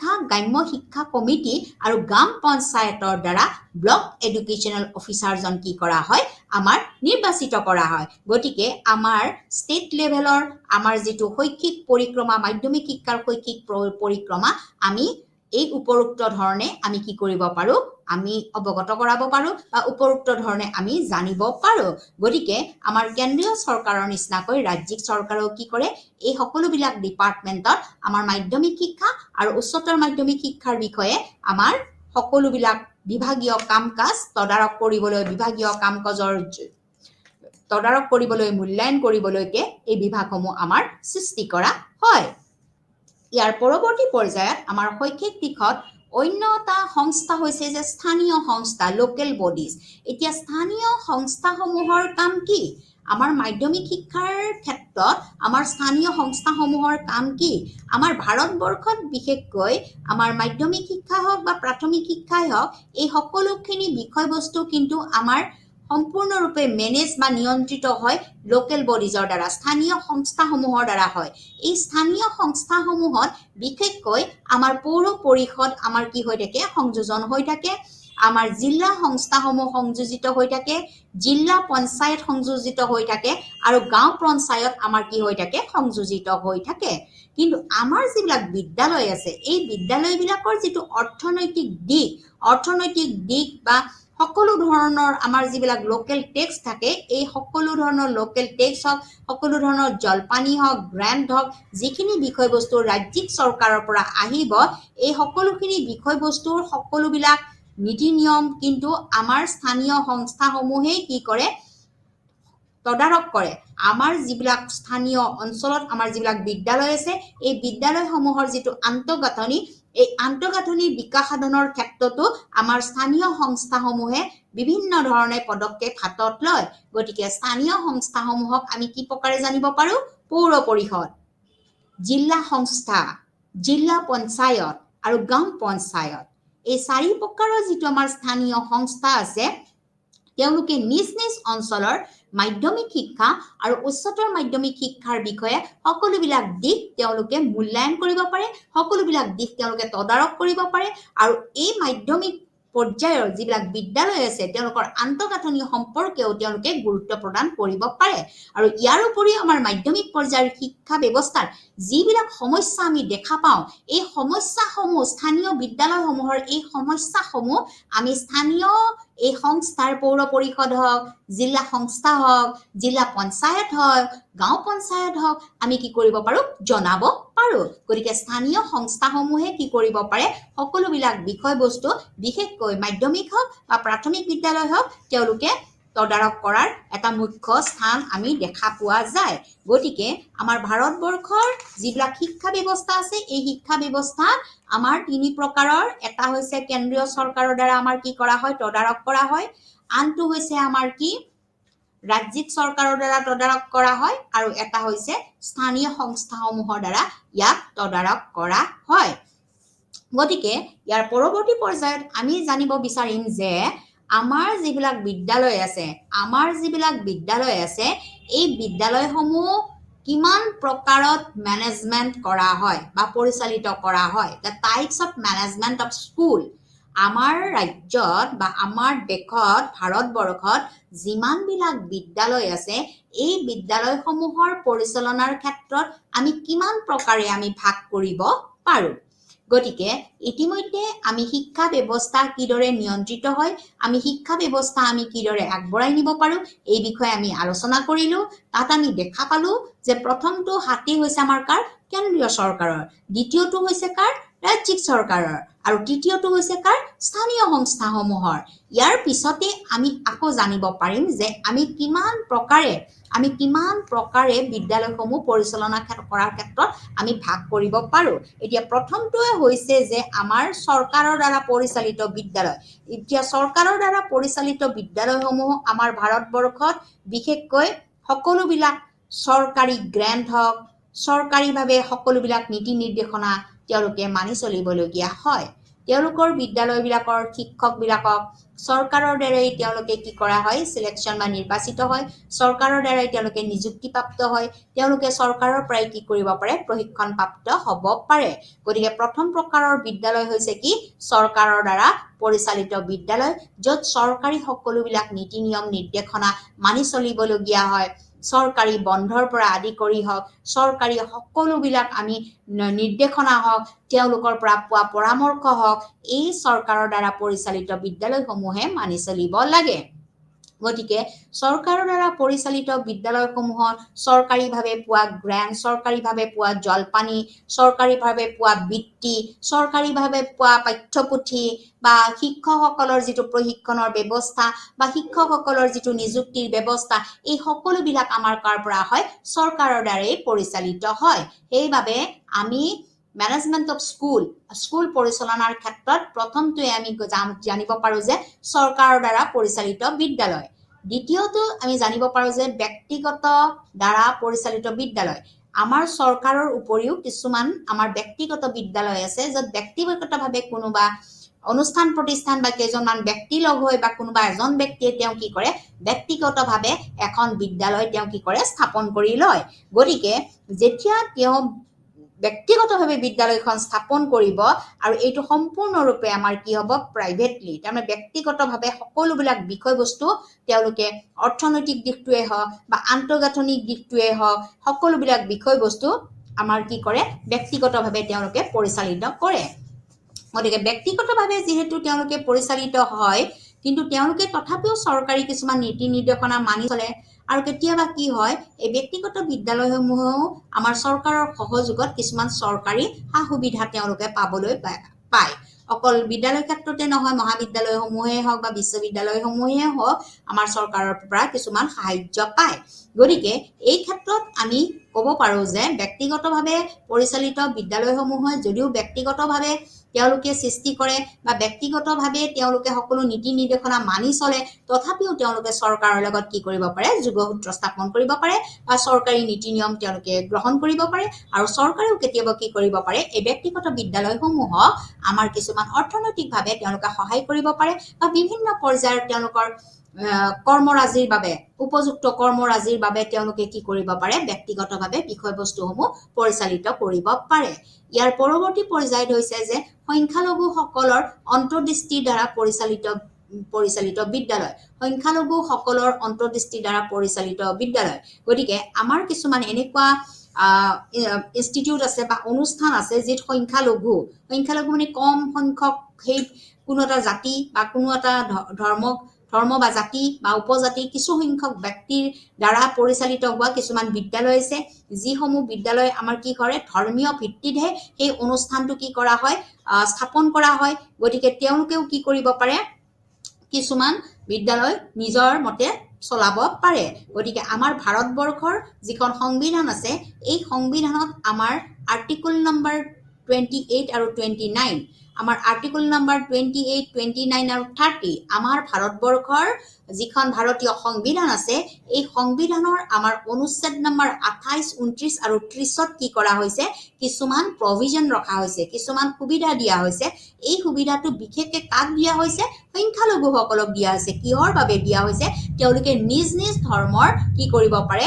শৈক্ষিক অনুষ্ঠান স্থাপন কৰিব পাৰে গতিকে এই ক্ষেত্ৰত আমি দেখা পাওঁ যে আমাৰ ভাৰতবৰ্ষৰ শিক্ষা ব্যৱস্থা বা বিদ্যালয় শিক্ষা ব্যৱস্থা পৰিচালনা কৰাৰ ক্ষেত্ৰত আমি তিনি প্ৰকাৰৰ বিদ্যালয় আমি দেখা পাওঁ চৰকাৰৰ দ্বাৰা পৰিচালিত বিদ্যালয় ব্যক্তিগতৰ দ্বাৰা পৰিচালিত বিদ্যালয় আৰু সংখ্যালঘুসকলৰ অন্তৰ্দৃষ্টিৰ দ্বাৰা পৰিচালিত বিদ্যালয় গতিকে চৰকাৰৰ দ্বাৰা পৰিচালিত বিদ্যালয় ব্যক্তিগতৰ দ্বাৰা পৰিচালিত বিদ্যালয় আৰু তৃতীয়তে হৈছে সংখ্যালঘুসকলৰ অন্তৰ্দৃষ্টিৰ দ্বাৰা পৰিচালিত বিদ্যালয় এই তিনি প্ৰকাৰৰ আমি কি পাওঁ মেনেজমেণ্ট পাওঁ বা পৰিচালনাৰ আমি দিশ পাওঁ গতিকে সেই অনুযায়ী আমাৰ আকৌ কি হয় কিছুমান শৈক্ষিক আমাৰ এজেন্সি থাকে আৰু সেইমতে শৈক্ষিক এজেন্সিসমূহে আমাক আকৌ কি কৰে এই তিনি প্ৰকাৰৰ বিদ্যালয় পৰিচালনা কৰাৰ ক্ষেত্ৰত কিছুমান ভূমিকা গ্ৰহণ কৰে এতিয়া আমাৰ যিবিলাক বিদ্যালয়ৰ এজেন্সি আছে বা শৈক্ষিক সংস্থা আছে এই সংস্থাসমূহ আমাৰ কিদৰে পৰিচালিত হয় এইটো এটা মুখ্য বিষয়বস্তু যে আমাৰ বিদ্যালয়সমূহ কিদৰে আমাৰ কি হয় পৰিচালিত হয় বা পৰিচালিত হোৱা আমি দেখা পাওঁ গতিকে এই পৰিচালিত হোৱাৰ ক্ষেত্ৰত প্ৰথমটোৱে হৈছে আমাৰ ৰাজহুৱা ক্ষেত্ৰ দ্বিতীয়টো হৈছে আমাৰ কি সাধাৰণ চৰকাৰৰ তৃতীয়টো হৈছে ৰাজ্য চৰকাৰ চতুৰ্থটো হৈছে যে অৰ্ধ ৰাজহুৱা তাৰ পৰৱৰ্তী পৰ্যায়টো হৈছে যে স্থানীয় সংস্থা আমাৰ স্থানীয় কিছুমান সংস্থা আছে আৰু এই স্থানীয় সংস্থাসমূহক আকৌ আমি কি কৰিছো কিছুমান ধৰ্মীয় সংগঠনসমূহৰ দ্বাৰা পৰিচালিত হৈছে কিছুমান শৈক্ষিক বিশ্বাসৰ দ্বাৰা পৰিচালিত হৈছে আৰু কিছুমান হৈছে আমাৰ সামাজিক সংগঠন আছে আৰু শেষৰটো হৈছে আমাৰ ব্যক্তিগত গতিকে আমি আলোচনা কৰিছিলো যে আমাৰ বিদ্যালয়সমূহ কিমান প্ৰকাৰে পৰিচালিত হ'ব পাৰে ইয়াৰ প্ৰকাৰসমূহনো কি ইয়াৰ প্ৰকাৰসমূহ প্ৰথমটো হৈছে কি যে আমাৰ প্ৰথমটো বিদ্যালয় হৈছে কি আমাৰ কেন্দ্ৰীয় চৰকাৰৰ দ্বাৰা পৰিচালিত হয় দ্বিতীয়টো হৈছে আমাৰ ব্যক্তিগতভাৱে কিছুমান বিদ্যালয় পৰিচালিত হয় আৰু তৃতীয়টো হৈছে যে আমাৰ কিছুমান সংখ্যালঘু অনুষ্ঠানৰ দ্বাৰা বা সংখ্যালঘু ধৰ্মীয় ভিত্তিটো আমাৰ কি কৰা হয় কিছুমান অনুষ্ঠান পৰিচালিত কৰা হয় গতিকে এই তিনি প্ৰকাৰৰ যিটো পৰিচালনাৰ যিটো মাধ্যম বা পৰিচালনাৰ যিটো প্ৰক্ৰিয়া এই প্ৰক্ৰিয়াৰ ভিতৰতে আমাৰ আকৌ বিদ্যালয়বোৰৰ কি হয় বিভিন্ন শৈক্ষিক সংস্থা আছে এডুকেশ্যনেল এজেন্সিজ আছে আৰু এই এজেন্সিজ বিলাকেও কি কৰে আমাৰ শৈক্ষিক বা আমাৰ মাধ্যমিক পৰ্যায় বা উচ্চতৰ মাধ্যমিক পৰ্যায়ৰ বিষয়বস্তুসমূহ আমাৰ পৰিচালিত কৰাত সহায় কৰে গতিকে প্ৰথমটো পৰিচালিত কৰা সহায় কৰা বিষয়বস্তু হৈছে যে আমাৰ ৰাজহুৱা খণ্ডত বিশেষকৈ আমাৰ ৰাজহুৱা খণ্ডত বিদ্যালয়সমূহ আমাৰ ৰাইজৰ দ্বাৰাই কি হয় পৰিচালিত হয় য'ত একোখন কি থাকে পৰিচালনা কমিটি থাকে ইয়াৰ লগতে আমাৰ চৰকাৰৰ বিষয়ববীয়াসকলো ইয়াৰ লগত জড়িত হৈ থাকে আৰু আমাৰ চৰকাৰৰ বিভিন্ন কৰ্তৃপক্ষৰ লগত যোগাযোগ সাব্যস্ত কৰি পেলাই আমাৰ এই ৰাজহুৱা খণ্ডৰ বিদ্যালয়সমূহৰ সেই স্থানীয় ৰাইজসমূহে কি কৰে আমাক সহায় কৰি যায় বিদ্যালয়সমূহৰ স্থাপন কৰাৰ ক্ষেত্ৰত বিদ্যালয়খন আগবঢ়াই নিয়াৰ ক্ষেত্ৰত বিদ্যালয়খনৰ আন্তঃগাঁথনি পৰ্যায়টো তদাৰক কৰাৰ ক্ষেত্ৰত আমাৰ কি কৰা হয় এই বিভিন্ন শৈক্ষিক সংস্থাসমূহ পৰিচালনা কৰাত সহায় কৰে ইয়াৰ পিছৰটো হৈছে যে আমাৰ সাধাৰণ চৰকাৰ আমাৰ যিখন চৰকাৰ আছে আমাৰ 5 বছৰৰ মূৰে মূৰে এখন চৰকাৰ আমাৰ নিৰ্বাচিত হয় ৰাইজৰ দ্বাৰা এই যিখন সাধাৰণ চৰকাৰ সেই সাধাৰণ চৰকাৰো হৈছে এটা কি এডুকেশ্যনেল এজেন্সিজ যিয়ে আমাৰ বিদ্যালয়সমূহ পৰিচালিত কৰাৰ ক্ষেত্ৰত বহু পৰিমাণে তেওঁলোকে কি কৰিব পাৰে মুখ্য ভূমিকা গ্ৰহণ কৰিব পাৰে বিদ্যালয় এখন পৰিচালনা কৰাৰ ক্ষেত্ৰত কিছুমান চৰকাৰী নীতি নিৰ্দেশনা থাকে কিছুমান পৰামৰ্শ থাকে গতিকে যাৱতীয় কিছুমান পৰামৰ্শৰ দ্বাৰাহে আমি কি কৰিব পাৰো এখন বিদ্যালয় পৰিচালনা কৰিব পাৰো যে বিদ্যালয়খন কেতিয়া স্থাপন কৰা হ'ল কিমানখিনি ছাত্ৰ ছাত্ৰী আছে কিমানখিনি উপযুক্ত শিক্ষক আছে কিমানখিনি তেওঁলোকক মিড ডে মিল দিয়া হয় কিমানখিনি তেওঁলোকৰ আন্তঃগাঁথনি বিকাশ সাধন হৈছে তেওঁলোকে কিমানখিনি চৰকাৰৰ পৰা অৰ্থ সাহায্য পাইছে নে পোৱা নাই এই বিষয়বিলাকো আমাৰ এটা শৈক্ষিক সংস্থাৰ দ্বাৰাই আমাৰ কি হয় তদাৰক হয় তাৰ ভিতৰত আমাৰ সাধাৰণ চৰকাৰেও কি কৰিব পাৰে এই বিষয়টোৰ ওপৰত মাত মাতিব পাৰে ইয়াৰ পৰৱৰ্তী পৰ্যায়টো হৈছে যে ৰাজ্য চৰকাৰ গতিকে আমাৰ যিখন কেন্দ্ৰীয় চৰকাৰৰ পিছতে আমাৰ আহিল ৰাজ্য চৰকাৰ প্ৰত্যেক ৰাজ্যতে নিজ নিজ ৰাজ্যত একোখন কি থাকে ৰাজ্য চৰকাৰ থাকে এই ৰাজ্য চৰকাৰ অধীনতো এজন শিক্ষা মন্ত্ৰী থাকে গতিকে শিক্ষা মন্ত্ৰীজনে আমাৰ কি কৰিব পাৰে সকলোবিলাক বিষয়বস্তু তদাৰক কৰি পেলাই বিভাগীয় কৰ্তৃপক্ষসমূহলৈকে তেওঁলোকে প্ৰেৰণ কৰিব পাৰে ইতিমধ্যে মই এইটো বিষয়ে আলোচনা কৰিলোৱে গতিকে ৰাজ্য চৰকাৰে কি কৰিব পাৰে বিভাগীয় কৰ্তৃপক্ষলৈ পঠাব পাৰে গতিকে ৰাজ্য চৰকাৰৰ দ্বাৰা যিবিলাক বিদ্যালয় স্থাপন কৰা হয় তেওঁলোকে ৰাজ্য চৰকাৰৰ নীতি নিৰ্দেশনা মতে ৰাজ্য চৰকাৰৰ পৰামৰ্শ মতে এই বিদ্যালয়সমূহ কি কৰে আগবাঢ়ি যোৱাত সহায় কৰে তেওঁলোকে বিভিন্ন ধৰণৰ ৰেকমেন্ডেশন হওক বিভিন্ন ধৰণৰ সাজেশন হওক বিভিন্ন ধৰণৰ গ্ৰান্ট হওক বিভিন্ন ধৰণৰ টিচিং মেটেৰিয়েলছ হওক পাঠ্যপুথি কনষ্ট্ৰাকচন হওক গতিকে কাৰিকুলাম কনষ্ট্ৰাকচন হওক এই বিষয়বস্তুবিলাক আমাৰ কোনে কৰে ৰাজ্য চৰকাৰে এটা শৈক্ষিক সংস্থা হিচাপে আমাৰ মাধ্যমিক পৰ্যায়ৰ শিক্ষা ব্যৱস্থা তেওঁলোকে তদাৰক কৰিব পাৰে আৰু ইতিমধ্যে আপোনালোকে নিশ্চয় নাম শুনিছে ৰামছা ৰাষ্ট্ৰীয় মাধ্যমিক শিক্ষা অভিযান এইখন হৈছে আমাৰ কি মাধ্যমিক পৰ্যায়ত ৰাজ্য চৰকাৰৰ দ্বাৰা আমাৰ সংস্থাপিত হোৱা ৰাজ্য চৰকাৰৰ দ্বাৰা স্থাপন কৰা এটা শৈক্ষিক সংস্থা যিটো সংস্থাই আমাৰ কি কৰিছে ভাৰতীয় আমাৰ নিজ নিজ ৰাজ্যত আমাৰ শিক্ষা ব্যৱস্থা বিশেষকৈ মাধ্যমিক শিক্ষা ব্যৱস্থা আমাৰ গুণগত মানদণ্ড আৰু পৰিমাণগত মানদণ্ডত আগবাঢ়ি যোৱাৰ ক্ষেত্ৰত আমাৰ ৰামছা ৰাষ্ট্ৰীয় মাধ্যমিক শিক্ষা অভিযানে আমাক যথেষ্ট পৰিমাণে সহায় আগবঢ়াইছে ইয়াৰ উপৰি আহিল আমাৰ যে অৰ্ধ ৰাজহুৱা মানে আমাৰ কিছু পৰিমাণে আমাৰ ৰাজহুৱা আৰু কিছুমান পৰিমাণে আমাৰ চৰকাৰী গতিকে আমাৰ যেটো অৰ্ধ ৰাজহুৱা বিদ্যালয় আছে এই বিদ্যালয়সমূহ কি কৰিব পাৰে আমাৰ এটা সংস্থা ৰূপে তেওঁলোকে কাম কৰিব পাৰে তেওঁলোকে চৰকাৰৰ নীতি নিৰ্দেশনাও মানিব পাৰে আৰু নিজেও ব্যক্তিগতভাৱে কিছুমান কাম তেওঁলোকে আগবঢ়াব পাৰে গতিকে আমাৰ বিদ্যালয়সমূহৰ বিভিন্ন শৈক্ষিক সংস্থাৰ দ্বাৰা পৰিচালিত হয় এই সংস্থাসমূহ হৈছে আমাৰ ৰাজহুৱা সংস্থা সাধাৰণ চৰকাৰ সংস্থা ৰাজ্য চৰকাৰৰ সংস্থা অৰ্ধ ৰাজহুৱা সংস্থা ইয়াৰ উপৰিও আমাৰ কিছুমান কি আছে স্থানীয় সংস্থা আছে লোকেল বডিজ স্থানীয় সংস্থা আছে যিটো সংস্থাই বেছিকৈ আমাৰ কি কৰে হয় গুৰুত্ব প্ৰদান কৰে বিভিন্ন সংস্থাসমূহে কি কৰিব পাৰে ইয়াক গুৰুত্ব প্ৰদান কৰিব পাৰে যাক আমি কি কৈছো স্থানীয় সংস্থা বুলি কৈছো এই স্থানীয় সংস্থাটোক আকৌ বিভিন্ন প্ৰকাৰে কি কৰা হয় ভাগ কৰা হয় গতিকে এই বিভিন্ন প্ৰকাৰ ভাগ কৰিবলৈ যাওঁতে আমি প্ৰথমটো ভাগে পাইছো যে ব্যক্তিগত ইন্ডিভিজুৱেল গতিকে আমাৰ এই স্থানীয় যেটো সংস্থা আছে এই সংস্থাটোৱে আমাৰ শিক্ষা বিষয়বস্তু শিক্ষাৰ যেটো আমাৰ মাধ্যমিক পৰ্যায়ৰ যেটো সমস্যা এই সমস্যাসমূহৰ বাবে ব্যক্তিগতভাৱে তেওঁলোকে কি কৰিব পাৰে তদাৰক কৰিব পাৰে ব্যক্তিগতভাৱে তেওঁলোকে তদাৰক কৰিবলৈ যাওঁতে যিখিনি বিষয়বস্তু তেওঁলোকে দুৰ্বলতা দেখা পায় এই দুৰ্বলতাখিনি তেওঁলোকে সংশ্লিষ্ট কৰ্তৃপক্ষৰ লগত যোগাযোগ স্থাপন কৰাটো তেওঁলোকে এক বিষয় হিচাপে কাম ল'ব পাৰে ইয়াৰ উপৰি আমাৰ অন্য এটা স্থানীয় সংস্থা আছে যে ধৰ্মীয় সংগঠনসমূহ মাইনৰিটি স্কুল আমাৰ যিবিলাক ধৰ্মীয় আমাৰ বিদ্যালয় আছে মাইনৰিটিজ বিদ্যালয় আছে এই মাইনৰিটিজ বিদ্যালয়সমূহ বিশেষভাৱে কোনো এটা ধৰ্মৰ ভিত্তিতে কি কৰা হয় স্থাপন কৰা হয় গতিকে যিবিলাক ধৰ্মীয় সংগঠন আছে এই ধৰ্মীয় সংগঠনবিলাকেও আমাৰ বিদ্যালয়ে বিভিন্ন বিষয়ৰ ওপৰত তেওঁলোকে কাম-কাজ তেওঁলোকে কৰিব পাৰে বা বিভিন্ন বিষয়ে তেওঁলোকে অংশগ্ৰহণ কৰি পেলাই বিভিন্ন সমস্যাৰ বিষয়ে তেওঁলোকে আলোচনা কৰিব পাৰে গতিকে ধৰ্মীয় সংগঠনসমূহ হৈছে এটা শৈক্ষিক সংস্থা যিটো সংস্থা এডুকেশ্যনেল এজেন্সিজ যিটো সংস্থাই কি কৰিব পাৰে মাধ্যমিক পৰ্যায় আৰু উচ্চতৰ মাধ্যমিক পৰ্যায়ত থকা বিভিন্ন সমস্যাসমূহ সমাধান কৰাত সহায় কৰিব পাৰে ইয়াৰ পৰৱৰ্তী পৰ্যায়টোত হৈছে যে শৈক্ষিক বিশ্বাস আমাৰ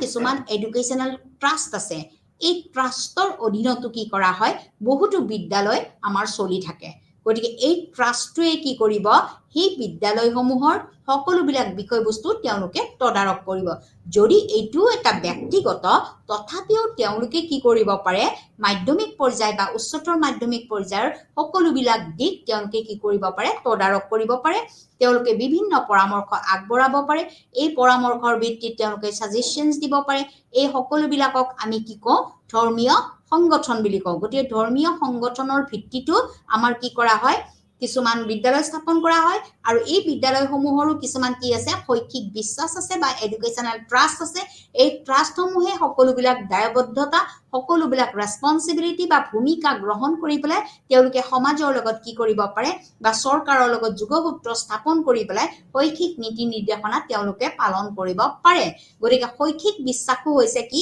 এনেকুৱা এটা শৈক্ষিক সংস্থা যি আমাৰ সকলোবিলাক বিদ্যালয় আমাৰ নিজ নিজ অঞ্চলৰ বিদ্যালয়সমূহ তদাৰক কৰিব পাৰে ইয়াৰ উপৰি আমাৰ কিছুমান সামাজিক সংগঠন আছে সোশ্যাল অৰ্গানাইজেশ্যন সামাজিক সংগঠন আমাৰ সমাজ নহলে কি নহব কোনো বস্তু আগবাঢ়ি যাব নোৱাৰিব কাৰণ মানুহে হৈছে সামাজিক প্ৰাণী man is a social animal we live in the society আমি সমাজত বাস কৰিব লাগিব গৰি আমি জানো যে এখন বিদ্যালয় হৈছে কি সামাজিক অনুষ্ঠান the school is a miniature society it is a small society গৰিকে আমাৰ স্কুলখন বা বিদ্যালয়খনো হৈছে এখন কি ক্ষুদ্ৰ সমাজ আৰু এই সমাজখনত যিবিলাক ল'ৰা ছোৱালী আহিব বা যিবিলাক শিক্ষক বা অন্যান্য ব্যক্তিসকল থাকিব তেওঁলোকেও হৈছে একোজন বৃহত্তৰ সমাজৰ পৰা অহা প্ৰতিনিধি they are the representative member come from the different society গতিকে সমাজৰ বিভিন্ন পৰ্যায়ৰ পৰা অহা একোজন তেওঁলোকে ব্যক্তি গতিকে আমাৰ যি এই বিদ্যালয়খন এখন আমি ক্ষুদ্ৰ সমাজ হিচাপে আমি স্বীকৃতি দিওঁ বা স্বীকৃতি দিয়া হয় আৰু সেই সমূহৰ ভিত্তিতে আমাৰ সামাজিক সংগঠনসমূহেও কি কৰিব পাৰে বিদ্যালয়সমূহৰ তদাৰক কৰাৰ ক্ষেত্ৰত বা পৰিচালনা কৰাৰ ক্ষেত্ৰত আমাৰ মুখ্য ভূমিকা গ্ৰহণ কৰিব পাৰে গতিকে সামাজিক সংগঠন গতিকে সোশ্যাল অৰ্গানাইজেশ্যনো আমাৰ কি কৰিব পাৰিব এই বিষয়টো তদাৰক কৰাত আমাৰ সহায় কৰিব পাৰিব ইয়াৰ পৰৱৰ্তী পৰ্যায়ত হৈছে অন্য এটা বিষয় দ্য মেনেজমেণ্ট অফ স্কুলৰ শৈক্ষিক সংস্থা বুলি ক'লে আমাৰ ইণ্ডিভিজুৱেল ব্যক্তি হিচাপেও আমি কি কৰিব পাৰো কিছুমান কাম হাতত ল'ব পাৰো গতিকে ইণ্ডিভিজুৱেল গতিকে আমি যদি ব্যক্তিকেন্দ্ৰিক শিক্ষাৰ লক্ষ্য আমি বিকাশ সাধন কৰিব লাগে the individual aim of education গতিকে ইণ্ডিভিজুৱেল এইম অফ এডুকেশ্যন আমি কেতিয়া সাকসেসফুল হ'ম যেতিয়া আমি প্ৰত্যেকজন ব্যক্তিয়ে কোনো এটা বিদ্যালয় কোনো এখন নিজৰ স্থানীয় বিদ্যালয়সমূহৰ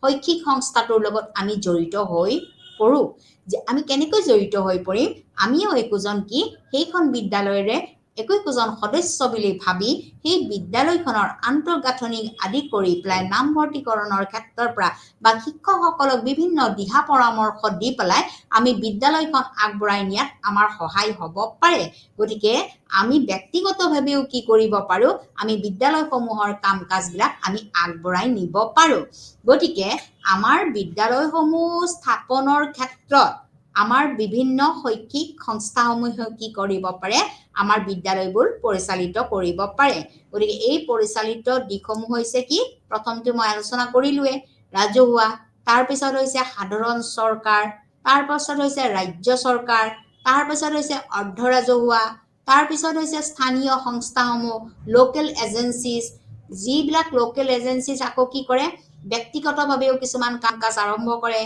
ধৰ্মীয় আমাৰ সংগঠন কিছুমান আছে আমাৰ ৰিলিজিয়াছ ভিত্তিত বা ধৰ্মৰ ভিত্তিত আমি কি কৰিব পাৰো মাইনৰিটিজ সকলৰ বাবেও আমি কিছুমান সংগঠন স্থাপন কৰা হয় যিসকলেও আমাৰ বিদ্যালয়খন মাধ্যমিক পৰ্যায়ত হওক বা উচ্চতৰ মাধ্যমিক পৰ্যায়ত হওক এই বিদ্যালয়সমূহ কাম কাজ কৰাত সহায় কৰে তাৰ পিছত হৈছে যে শৈক্ষিক বিশ্বাস আমাৰ এডুকেশ্যনাল কিছুমান ট্ৰাষ্ট আছে এই ট্ৰাষ্টসমূহেও আমাক কি কৰিব পাৰে ট্ৰাষ্টৰ অধীনতো বহুতো বিদ্যালয় থাকে এই বিদ্যালয়সমূহৰ সম্পূৰ্ণ তদাৰক কৰা এই বিদ্যালয়সমূহৰ সম্পূৰ্ণ মেনেজমেণ্ট বা এডমিনিষ্ট্ৰেশ্যন প্ৰশাসন বা পৰিচালনা কৰাৰ ক্ষেত্ৰতো এই ট্ৰাষ্টসমূহে এক গুৰুত্বপূৰ্ণ ভূমিকা গ্ৰহণ কৰে এই ট্ৰাষ্টটোৱে তেওঁলোকে পঞ্জীয়নভুক্ত কৰি লয় চৰকাৰৰ আমাৰ শিক্ষা বিভাগত তেওঁলোকে পঞ্জীয়নভুক্ত হৈ পেলাই আমাৰ শিক্ষা ব্যৱস্থা আগবঢ়াই নিয়াত সহায় কৰে আৰু ইয়াৰ উপৰিও আমাৰ কিছুমান সামাজিক সংগঠন আছে সোশ্যাল অৰ্গানাইজেশ্যন আছে গতিকে সোশ্যাল অৰ্গানাইজেশ্যনসমূহেও কি কৰিব পাৰে আমাক সহায় কৰিব পাৰে যিহেতু আমি জানো যে কোনো এখন বিদ্যালয় হওক বা শৈক্ষিক অনুষ্ঠানকে আমি কি বুলি ক'ব পাৰো এখন স্মল সোসাইটি বুলি ক'ব পাৰো বা ক্ষুদ্ৰ সমাজ বুলি ক'ব পাৰো যিখন সমাজত যিমানখিনি ল'ৰা ছোৱালী হ'ব যিমানখিনি শিক্ষক শিক্ষয়িত্ৰী হ'ব বা ইয়াৰ লগত থকা জড়িত ব্যক্তিসকল আমি ক'ৰ পৰা আহোঁ বৃহত্তৰ সমাজৰ পৰা অহা একোজন প্ৰতিনিধি গতিকে বৃহত্তৰ সমাজৰ পৰা অহা একোজন প্ৰতিনিধি হিচাপেও আমাৰ এই সংগঠনসমূহ আগবঢ়াই নিয়াৰ ক্ষেত্ৰত বা আমাৰ বিভিন্ন শৈক্ষিক সংস্থাসমূহ আগবঢ়াই নিয়াৰ ক্ষেত্ৰত এক গুৰুত্বপূৰ্ণ ভূমিকা গ্ৰহণ কৰা হয় ইয়াৰ উপৰিও কিছুমান আছে ব্যক্তিগত ব্যক্তি হিচাপেও আমি কি কৰিব পাৰো বিদ্যালয়সমূহৰ শৈক্ষিক সংস্থা হিচাপে আমি কাম কৰিব পাৰো কাৰণ আমি যদি ব্যক্তিকেন্দ্ৰিক শিক্ষাৰ লক্ষ্য বা ইন্ডিভিজুৱেল এইম অফ এডুকেশ্যন এই বিষয়টো যদি আমি চাওঁ এই বিষয়টো আমি কি কৰিব পাৰো বিদ্যালয়ৰ মাধ্যমেৰে আমি অন্তৰ্ভুক্ত হ'ব পাৰো গতিকে ব্যক্তিকেন্দ্ৰিক শিক্ষাৰ লক্ষ্য আমাৰ যে এটা লক্ষ্য আছে ব্যক্তিগতভাৱেও আমি কি কিছুমান দিহা পৰামৰ্শ দিব পাৰো ব্যক্তিগতভাৱে সেই বিদ্যালয়খন আগবাঢ়ি যোৱাত আমি সহায় কৰিব পাৰো তেওঁলোকৰ আন্তঃগাঁথনিত আমি সহায় কৰিব পাৰো তেওঁলোকৰ পৰিচালনাৰ ক্ষেত্ৰত সহায় কৰিব পাৰো তেওঁলোকৰ বিভিন্ন আমি কি কৰিব পাৰো দিহা পৰামৰ্শ দিব পাৰো ইত্যাদি বিভিন্ন বিষয়সমূহ আমি কি কৰিব পাৰো এই ব্যক্তিগতভাৱে আমি তদাৰক কৰিব পাৰো গতিকে বিদ্যালয়বোৰৰ বিভিন্ন শৈক্ষিক সংস্থাৰ দ্বাৰা পৰিচালিত হয় বাবে আমাৰ কি কৰা হয় বিদ্যালয়ক সদায় এখন সমাজ বুলিয়ে ধৰা হয় যি শৈক্ষিক সংস্থাই নহওক এইটো ৰাজহুৱাই হওক বা চৰকাৰৰে হওক বা ৰাজ্য চৰকাৰৰে হওক অৰ্ধ ৰাজহুৱাই হওক বা স্থানীয় সংস্থাই হওক বা ব্যক্তিগতই হওক বা ধৰ্মীয় সংগঠনসমূহে হওক শৈক্ষিক বিশ্বাসেই হওক বা সামাজিক সংগঠনেই হওক বা বিভিন্ন ব্যক্তি হিচাপে আমি যিখিনি কাম কৰোঁ এই সকলোবিলাক মিলি পেলাই আমি বিদ্যালয় এখনক কি বুলি ক'ব পাৰোঁ ক্ষুদ্ৰ সমাজ বুলি ক'ব পাৰোঁ it is a recommendation as a small society গতিকে আমি ক্ষুদ্ৰ সমাজ হিচাপে আমি বিদ্যালয়খনৰ কাম কাজ আমি আগবঢ়াই নিব পাৰোঁ গতিকে আমি ভাৰতীয় শিক্ষা ব্যৱস্থাৰ মাধ্যমিক শিক্ষা এক গুৰুত্বপূৰ্ণ স্থান লাভ কৰে গতিকে এই ক্ষেত্ৰত আমাৰ মাধ্যমিক বিদ্যালয়ে যথেষ্ট পৰিমাণে আমাৰ শিক্ষা ব্যৱস্থাৰ ক্ষেত্ৰত কি কৰে বহুতো অৰিহণা যোগায় গতিকে মাধ্যমিক শিক্ষা হৈছে আমাৰ শিক্ষা ব্যৱস্থাৰ আটাইতকৈ গুৰুত্বপূৰ্ণ এটা শিক্ষা ব্যৱস্থা যিটো শিক্ষা ব্যৱস্থা আমাৰ প্ৰাথমিক শিক্ষা শেষ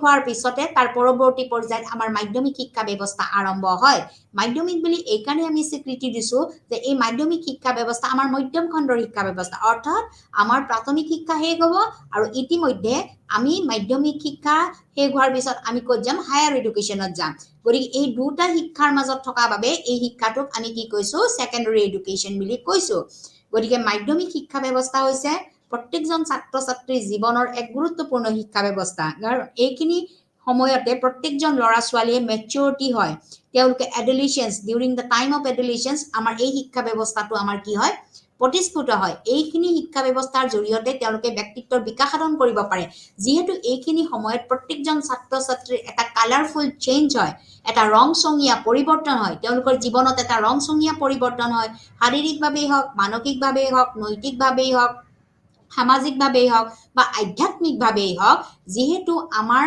সেইখিনি সময়ত প্ৰত্যেকজন ছাত্ৰ ছাত্ৰীৰ কি হয় এটা বিকাশ সাধন প্ৰক্ৰিয়া আৰম্ভ হয় গতিকে এই বিকাশ সাধন প্ৰক্ৰিয়া আৰম্ভ হৈ বাবে আমি মাধ্যমিক শিক্ষা ব্যৱস্থাৰ শৈক্ষিক গাঁথনিটো এক গুৰুত্বপূৰ্ণ পৰ্যায় বুলি কৈছো কিয়নো ই শিক্ষাৰ্থীসকলক আমাৰ কি কৰে উচ্চ পৰ্যায়ৰ বাবে প্ৰস্তুত কৰে যিহেতু তেওঁলোকে ৰংচঙীয়া পৰিৱৰ্তন আমি সেই সময়ত দেখা পাওঁ তেওঁলোকে যিকোনো অনিসন্ধুচ্ছা যিকোনো বিষয়বস্তু সমাজৰ হওক বা ৰাজনীতিৰ ক্ষেত্ৰত হওক বা সামাজিক ক্ষেত্ৰত হওক তেওঁলোকে জানিবলৈ ইচ্ছুক হৈ থাকে গতিকে এই পৰ্যায়ৰ শিক্ষা ব্যৱস্থা অতিকৈ গুৰুত্বপূৰ্ণ আমি যদি কম্পেয়াৰ কৰোঁ আমি যদি তুলনামূলকভাৱে চাওঁ প্ৰাথমিক শিক্ষাই হওক বা উচ্চ শিক্ষাই হওক এই দুটা শিক্ষাৰ মাজত আমি কম্পেয়াৰ কৰি চালে বা তুলনামূলকভাৱে চালে মাধ্যমিক শিক্ষা আমাৰ অতিকৈ গুৰুত্বপূৰ্ণ প্ৰত্যেকজন ছাত্ৰ ছাত্ৰীৰ জীৱনৰ বাবে আমাৰ মাধ্যমিক শিক্ষা অতিকৈ গুৰুত্বপূৰ্ণ এই মাধ্যমিক শিক্ষাক আমি দুটা ভাগত ভাগ কৰিছো এটা হৈছে উচ্চ মাধ্যমিক আৰু এটা হৈছে উচ্চতৰ মাধ্যমিক গতিকে উচ্চ মাধ্যমিক শিক্ষা ব্যৱস্থা বৰ্তমান সময়ত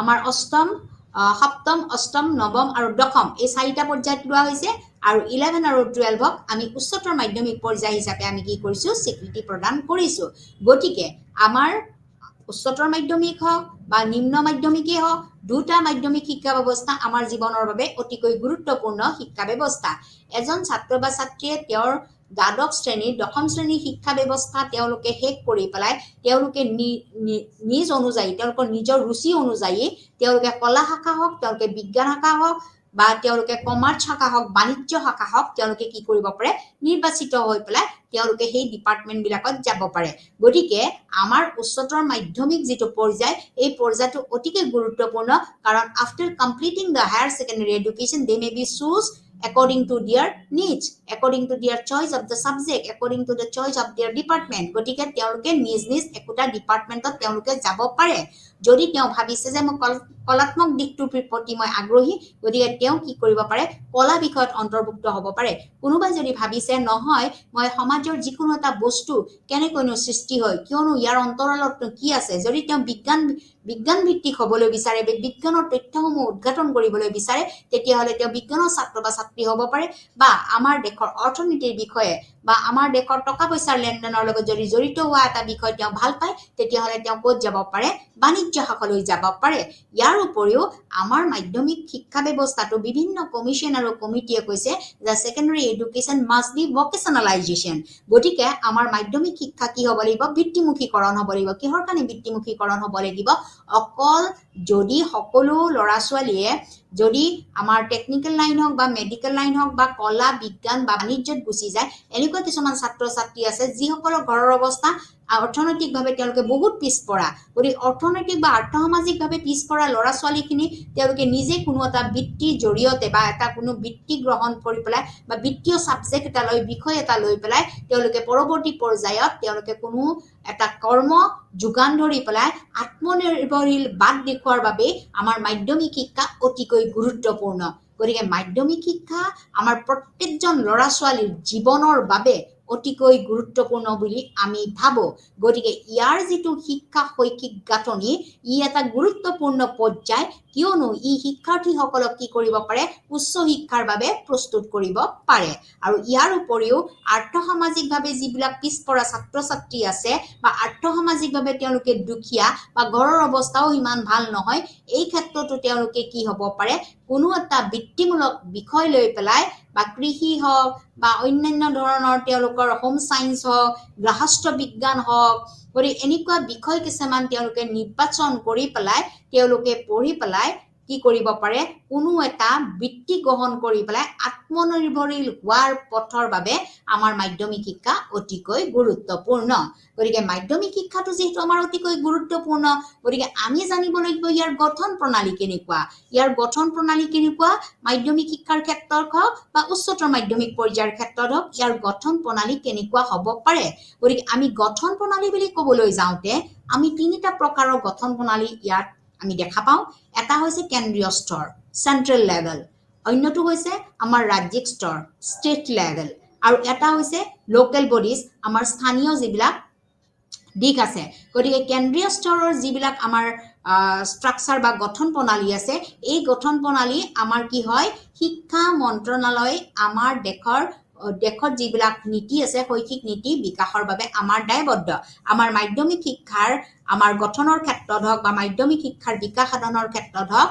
আমাৰ কিছুমান কি থাকে নীতি থাকে এই নীতিসমূহৰ যেটো বিকাশ সাধন বা প্ৰিন্সিপলছ সমূহৰ বিকাশ সাধনৰ বাবে আমাৰ কেন্দ্ৰীয় স্তৰৰ শিক্ষা মন্ত্ৰালয় মিনিষ্ট্ৰি অফ এডুকেশ্যন সাধাৰণতে দায়বদ্ধ মিনিষ্ট্ৰি অফ এডুকেশ্যনৰ দ্বাৰাই কি হয় আমাৰ সকলোবিলাক বিষয়বস্তু পৰিচালিত হয় ইয়াৰ উপৰিও এই মন্ত্ৰালয়ৰ নেতৃত্ব দিছে শিক্ষা মন্ত্ৰী নামৰ কেবিনেট মন্ত্ৰীৰ দ্বাৰা য'ত ৰাজ্যৰ মন্ত্ৰীসকল লৈ যায় এতিয়া আমাৰ প্ৰত্যেক ৰাজ্যতে ভাৰতবৰ্ষৰ প্ৰত্যেকখন ৰাজ্যতে এখন কি আছে ৰাজ্যিক চৰকাৰ আছে এই ৰাজ্যিক চৰকাৰ অধীনতো আমাৰ এজন ৰাজ্যিক শিক্ষা মন্ত্ৰী থাকে গতিকে এই ৰাজ্যিক শিক্ষা মন্ত্ৰীও কি কৰে আমাৰ কেন্দ্ৰীয় শিক্ষা বিভাগৰ দ্বাৰা তেওঁলোকে কি হয় বিভিন্ন বিষয় আলোচনা বা পলোচনা কৰাৰ ক্ষেত্ৰত আলোচনা বিলোচনা কৰি পেলাই আমাৰ উচ্চ মাধ্যমিক আৰু উচ্চতৰ মাধ্যমিক শিক্ষা ব্যৱস্থা আগবঢ়াই নিয়াৰ ক্ষেত্ৰত বা নীতি নিৰ্দেশনা দিয়াৰ ক্ষেত্ৰত বা কিছুমান পৰামৰ্শ লোৱাৰ ক্ষেত্ৰত তেওঁলোকে কি কৰিব পাৰে অংশগ্ৰহণ কৰিব পাৰে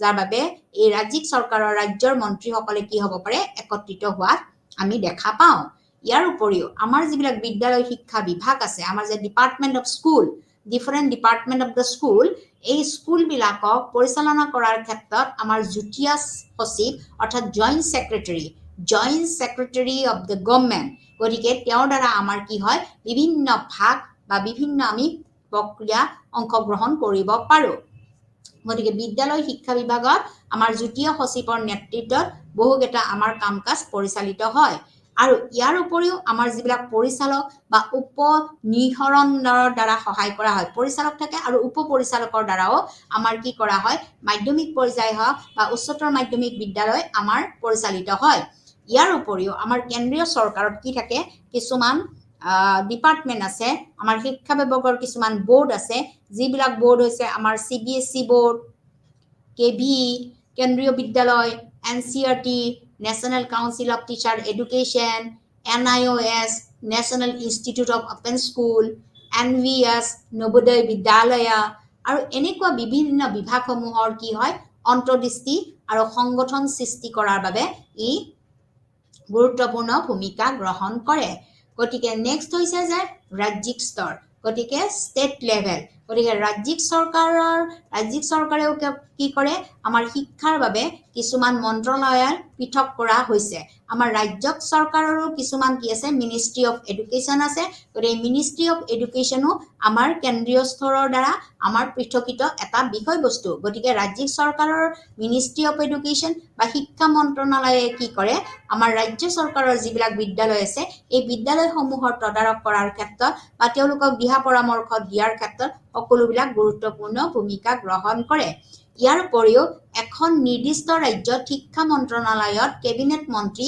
আৰু তাৰ পিছত ৰাজ্যিক মন্ত্ৰী থাকে এখন নিৰ্দিষ্ট ৰাজ্যৰ শিক্ষা মন্ত্ৰালয়ত কেবিনেট মন্ত্ৰী থাকে আৰু তাৰ পিছত ৰাজ্যিক মন্ত্ৰী থাকে গতিকে ৰাজ্য চৰকাৰৰ যিবিলাক আমাৰ শিক্ষা বিভাগৰ কাম হয় সেইবিলাক কেবিনেট মন্ত্ৰীয়ে কৰে আৰু তাৰ পিছত আমাৰ ৰাজ্যিক মন্ত্ৰী হিচাপেও এজন নিযুক্তি হৈ থাকে গতিকে ৰাজ্যিক পৰ্যায়ৰ বিদ্যালয়সমূহত ৰাজ্যিক পৰ্যায়ত যিবিলাক বিদ্যালয় আছে আমাৰ ষ্টেট লেভেলত যিবিলাক বিদ্যালয় আছে এই বিদ্যালয়বিলাকৰ আন্তঃগাঁথনিনো কেনেকুৱা এই আন্তঃগাঁথনিসমূহৰ বিষয়ে এতিয়া পুনৰবাৰ আলোচনা কৰিম গতিকে আমাৰ ৰাজ্য চৰকাৰৰ যিবিলাক বিদ্যালয় আছে এই বিদ্যালয়সমূহৰ প্ৰথমটো আমাৰ পৰিচালিত হোৱা ডিপাৰ্টমেন্ট হৈছে কি ministry of education ministry of এডুকেশ্যনে কি কৰে সকলোবিলাক বিষয়বস্তু তেওঁলোকে চালি জাৰি চাই বা তদাৰক কৰে ইয়াৰ পৰৱৰ্তী বিষয়বস্তুটো হৈছে যে সেক্ৰেটাৰিয়েট সচিবালয় আমাৰ মিনিষ্ট্ৰি অফ এডুকেশ্যনৰ পৰৱৰ্তী পৰ্যায়টো আমাৰ কলৈকে যায়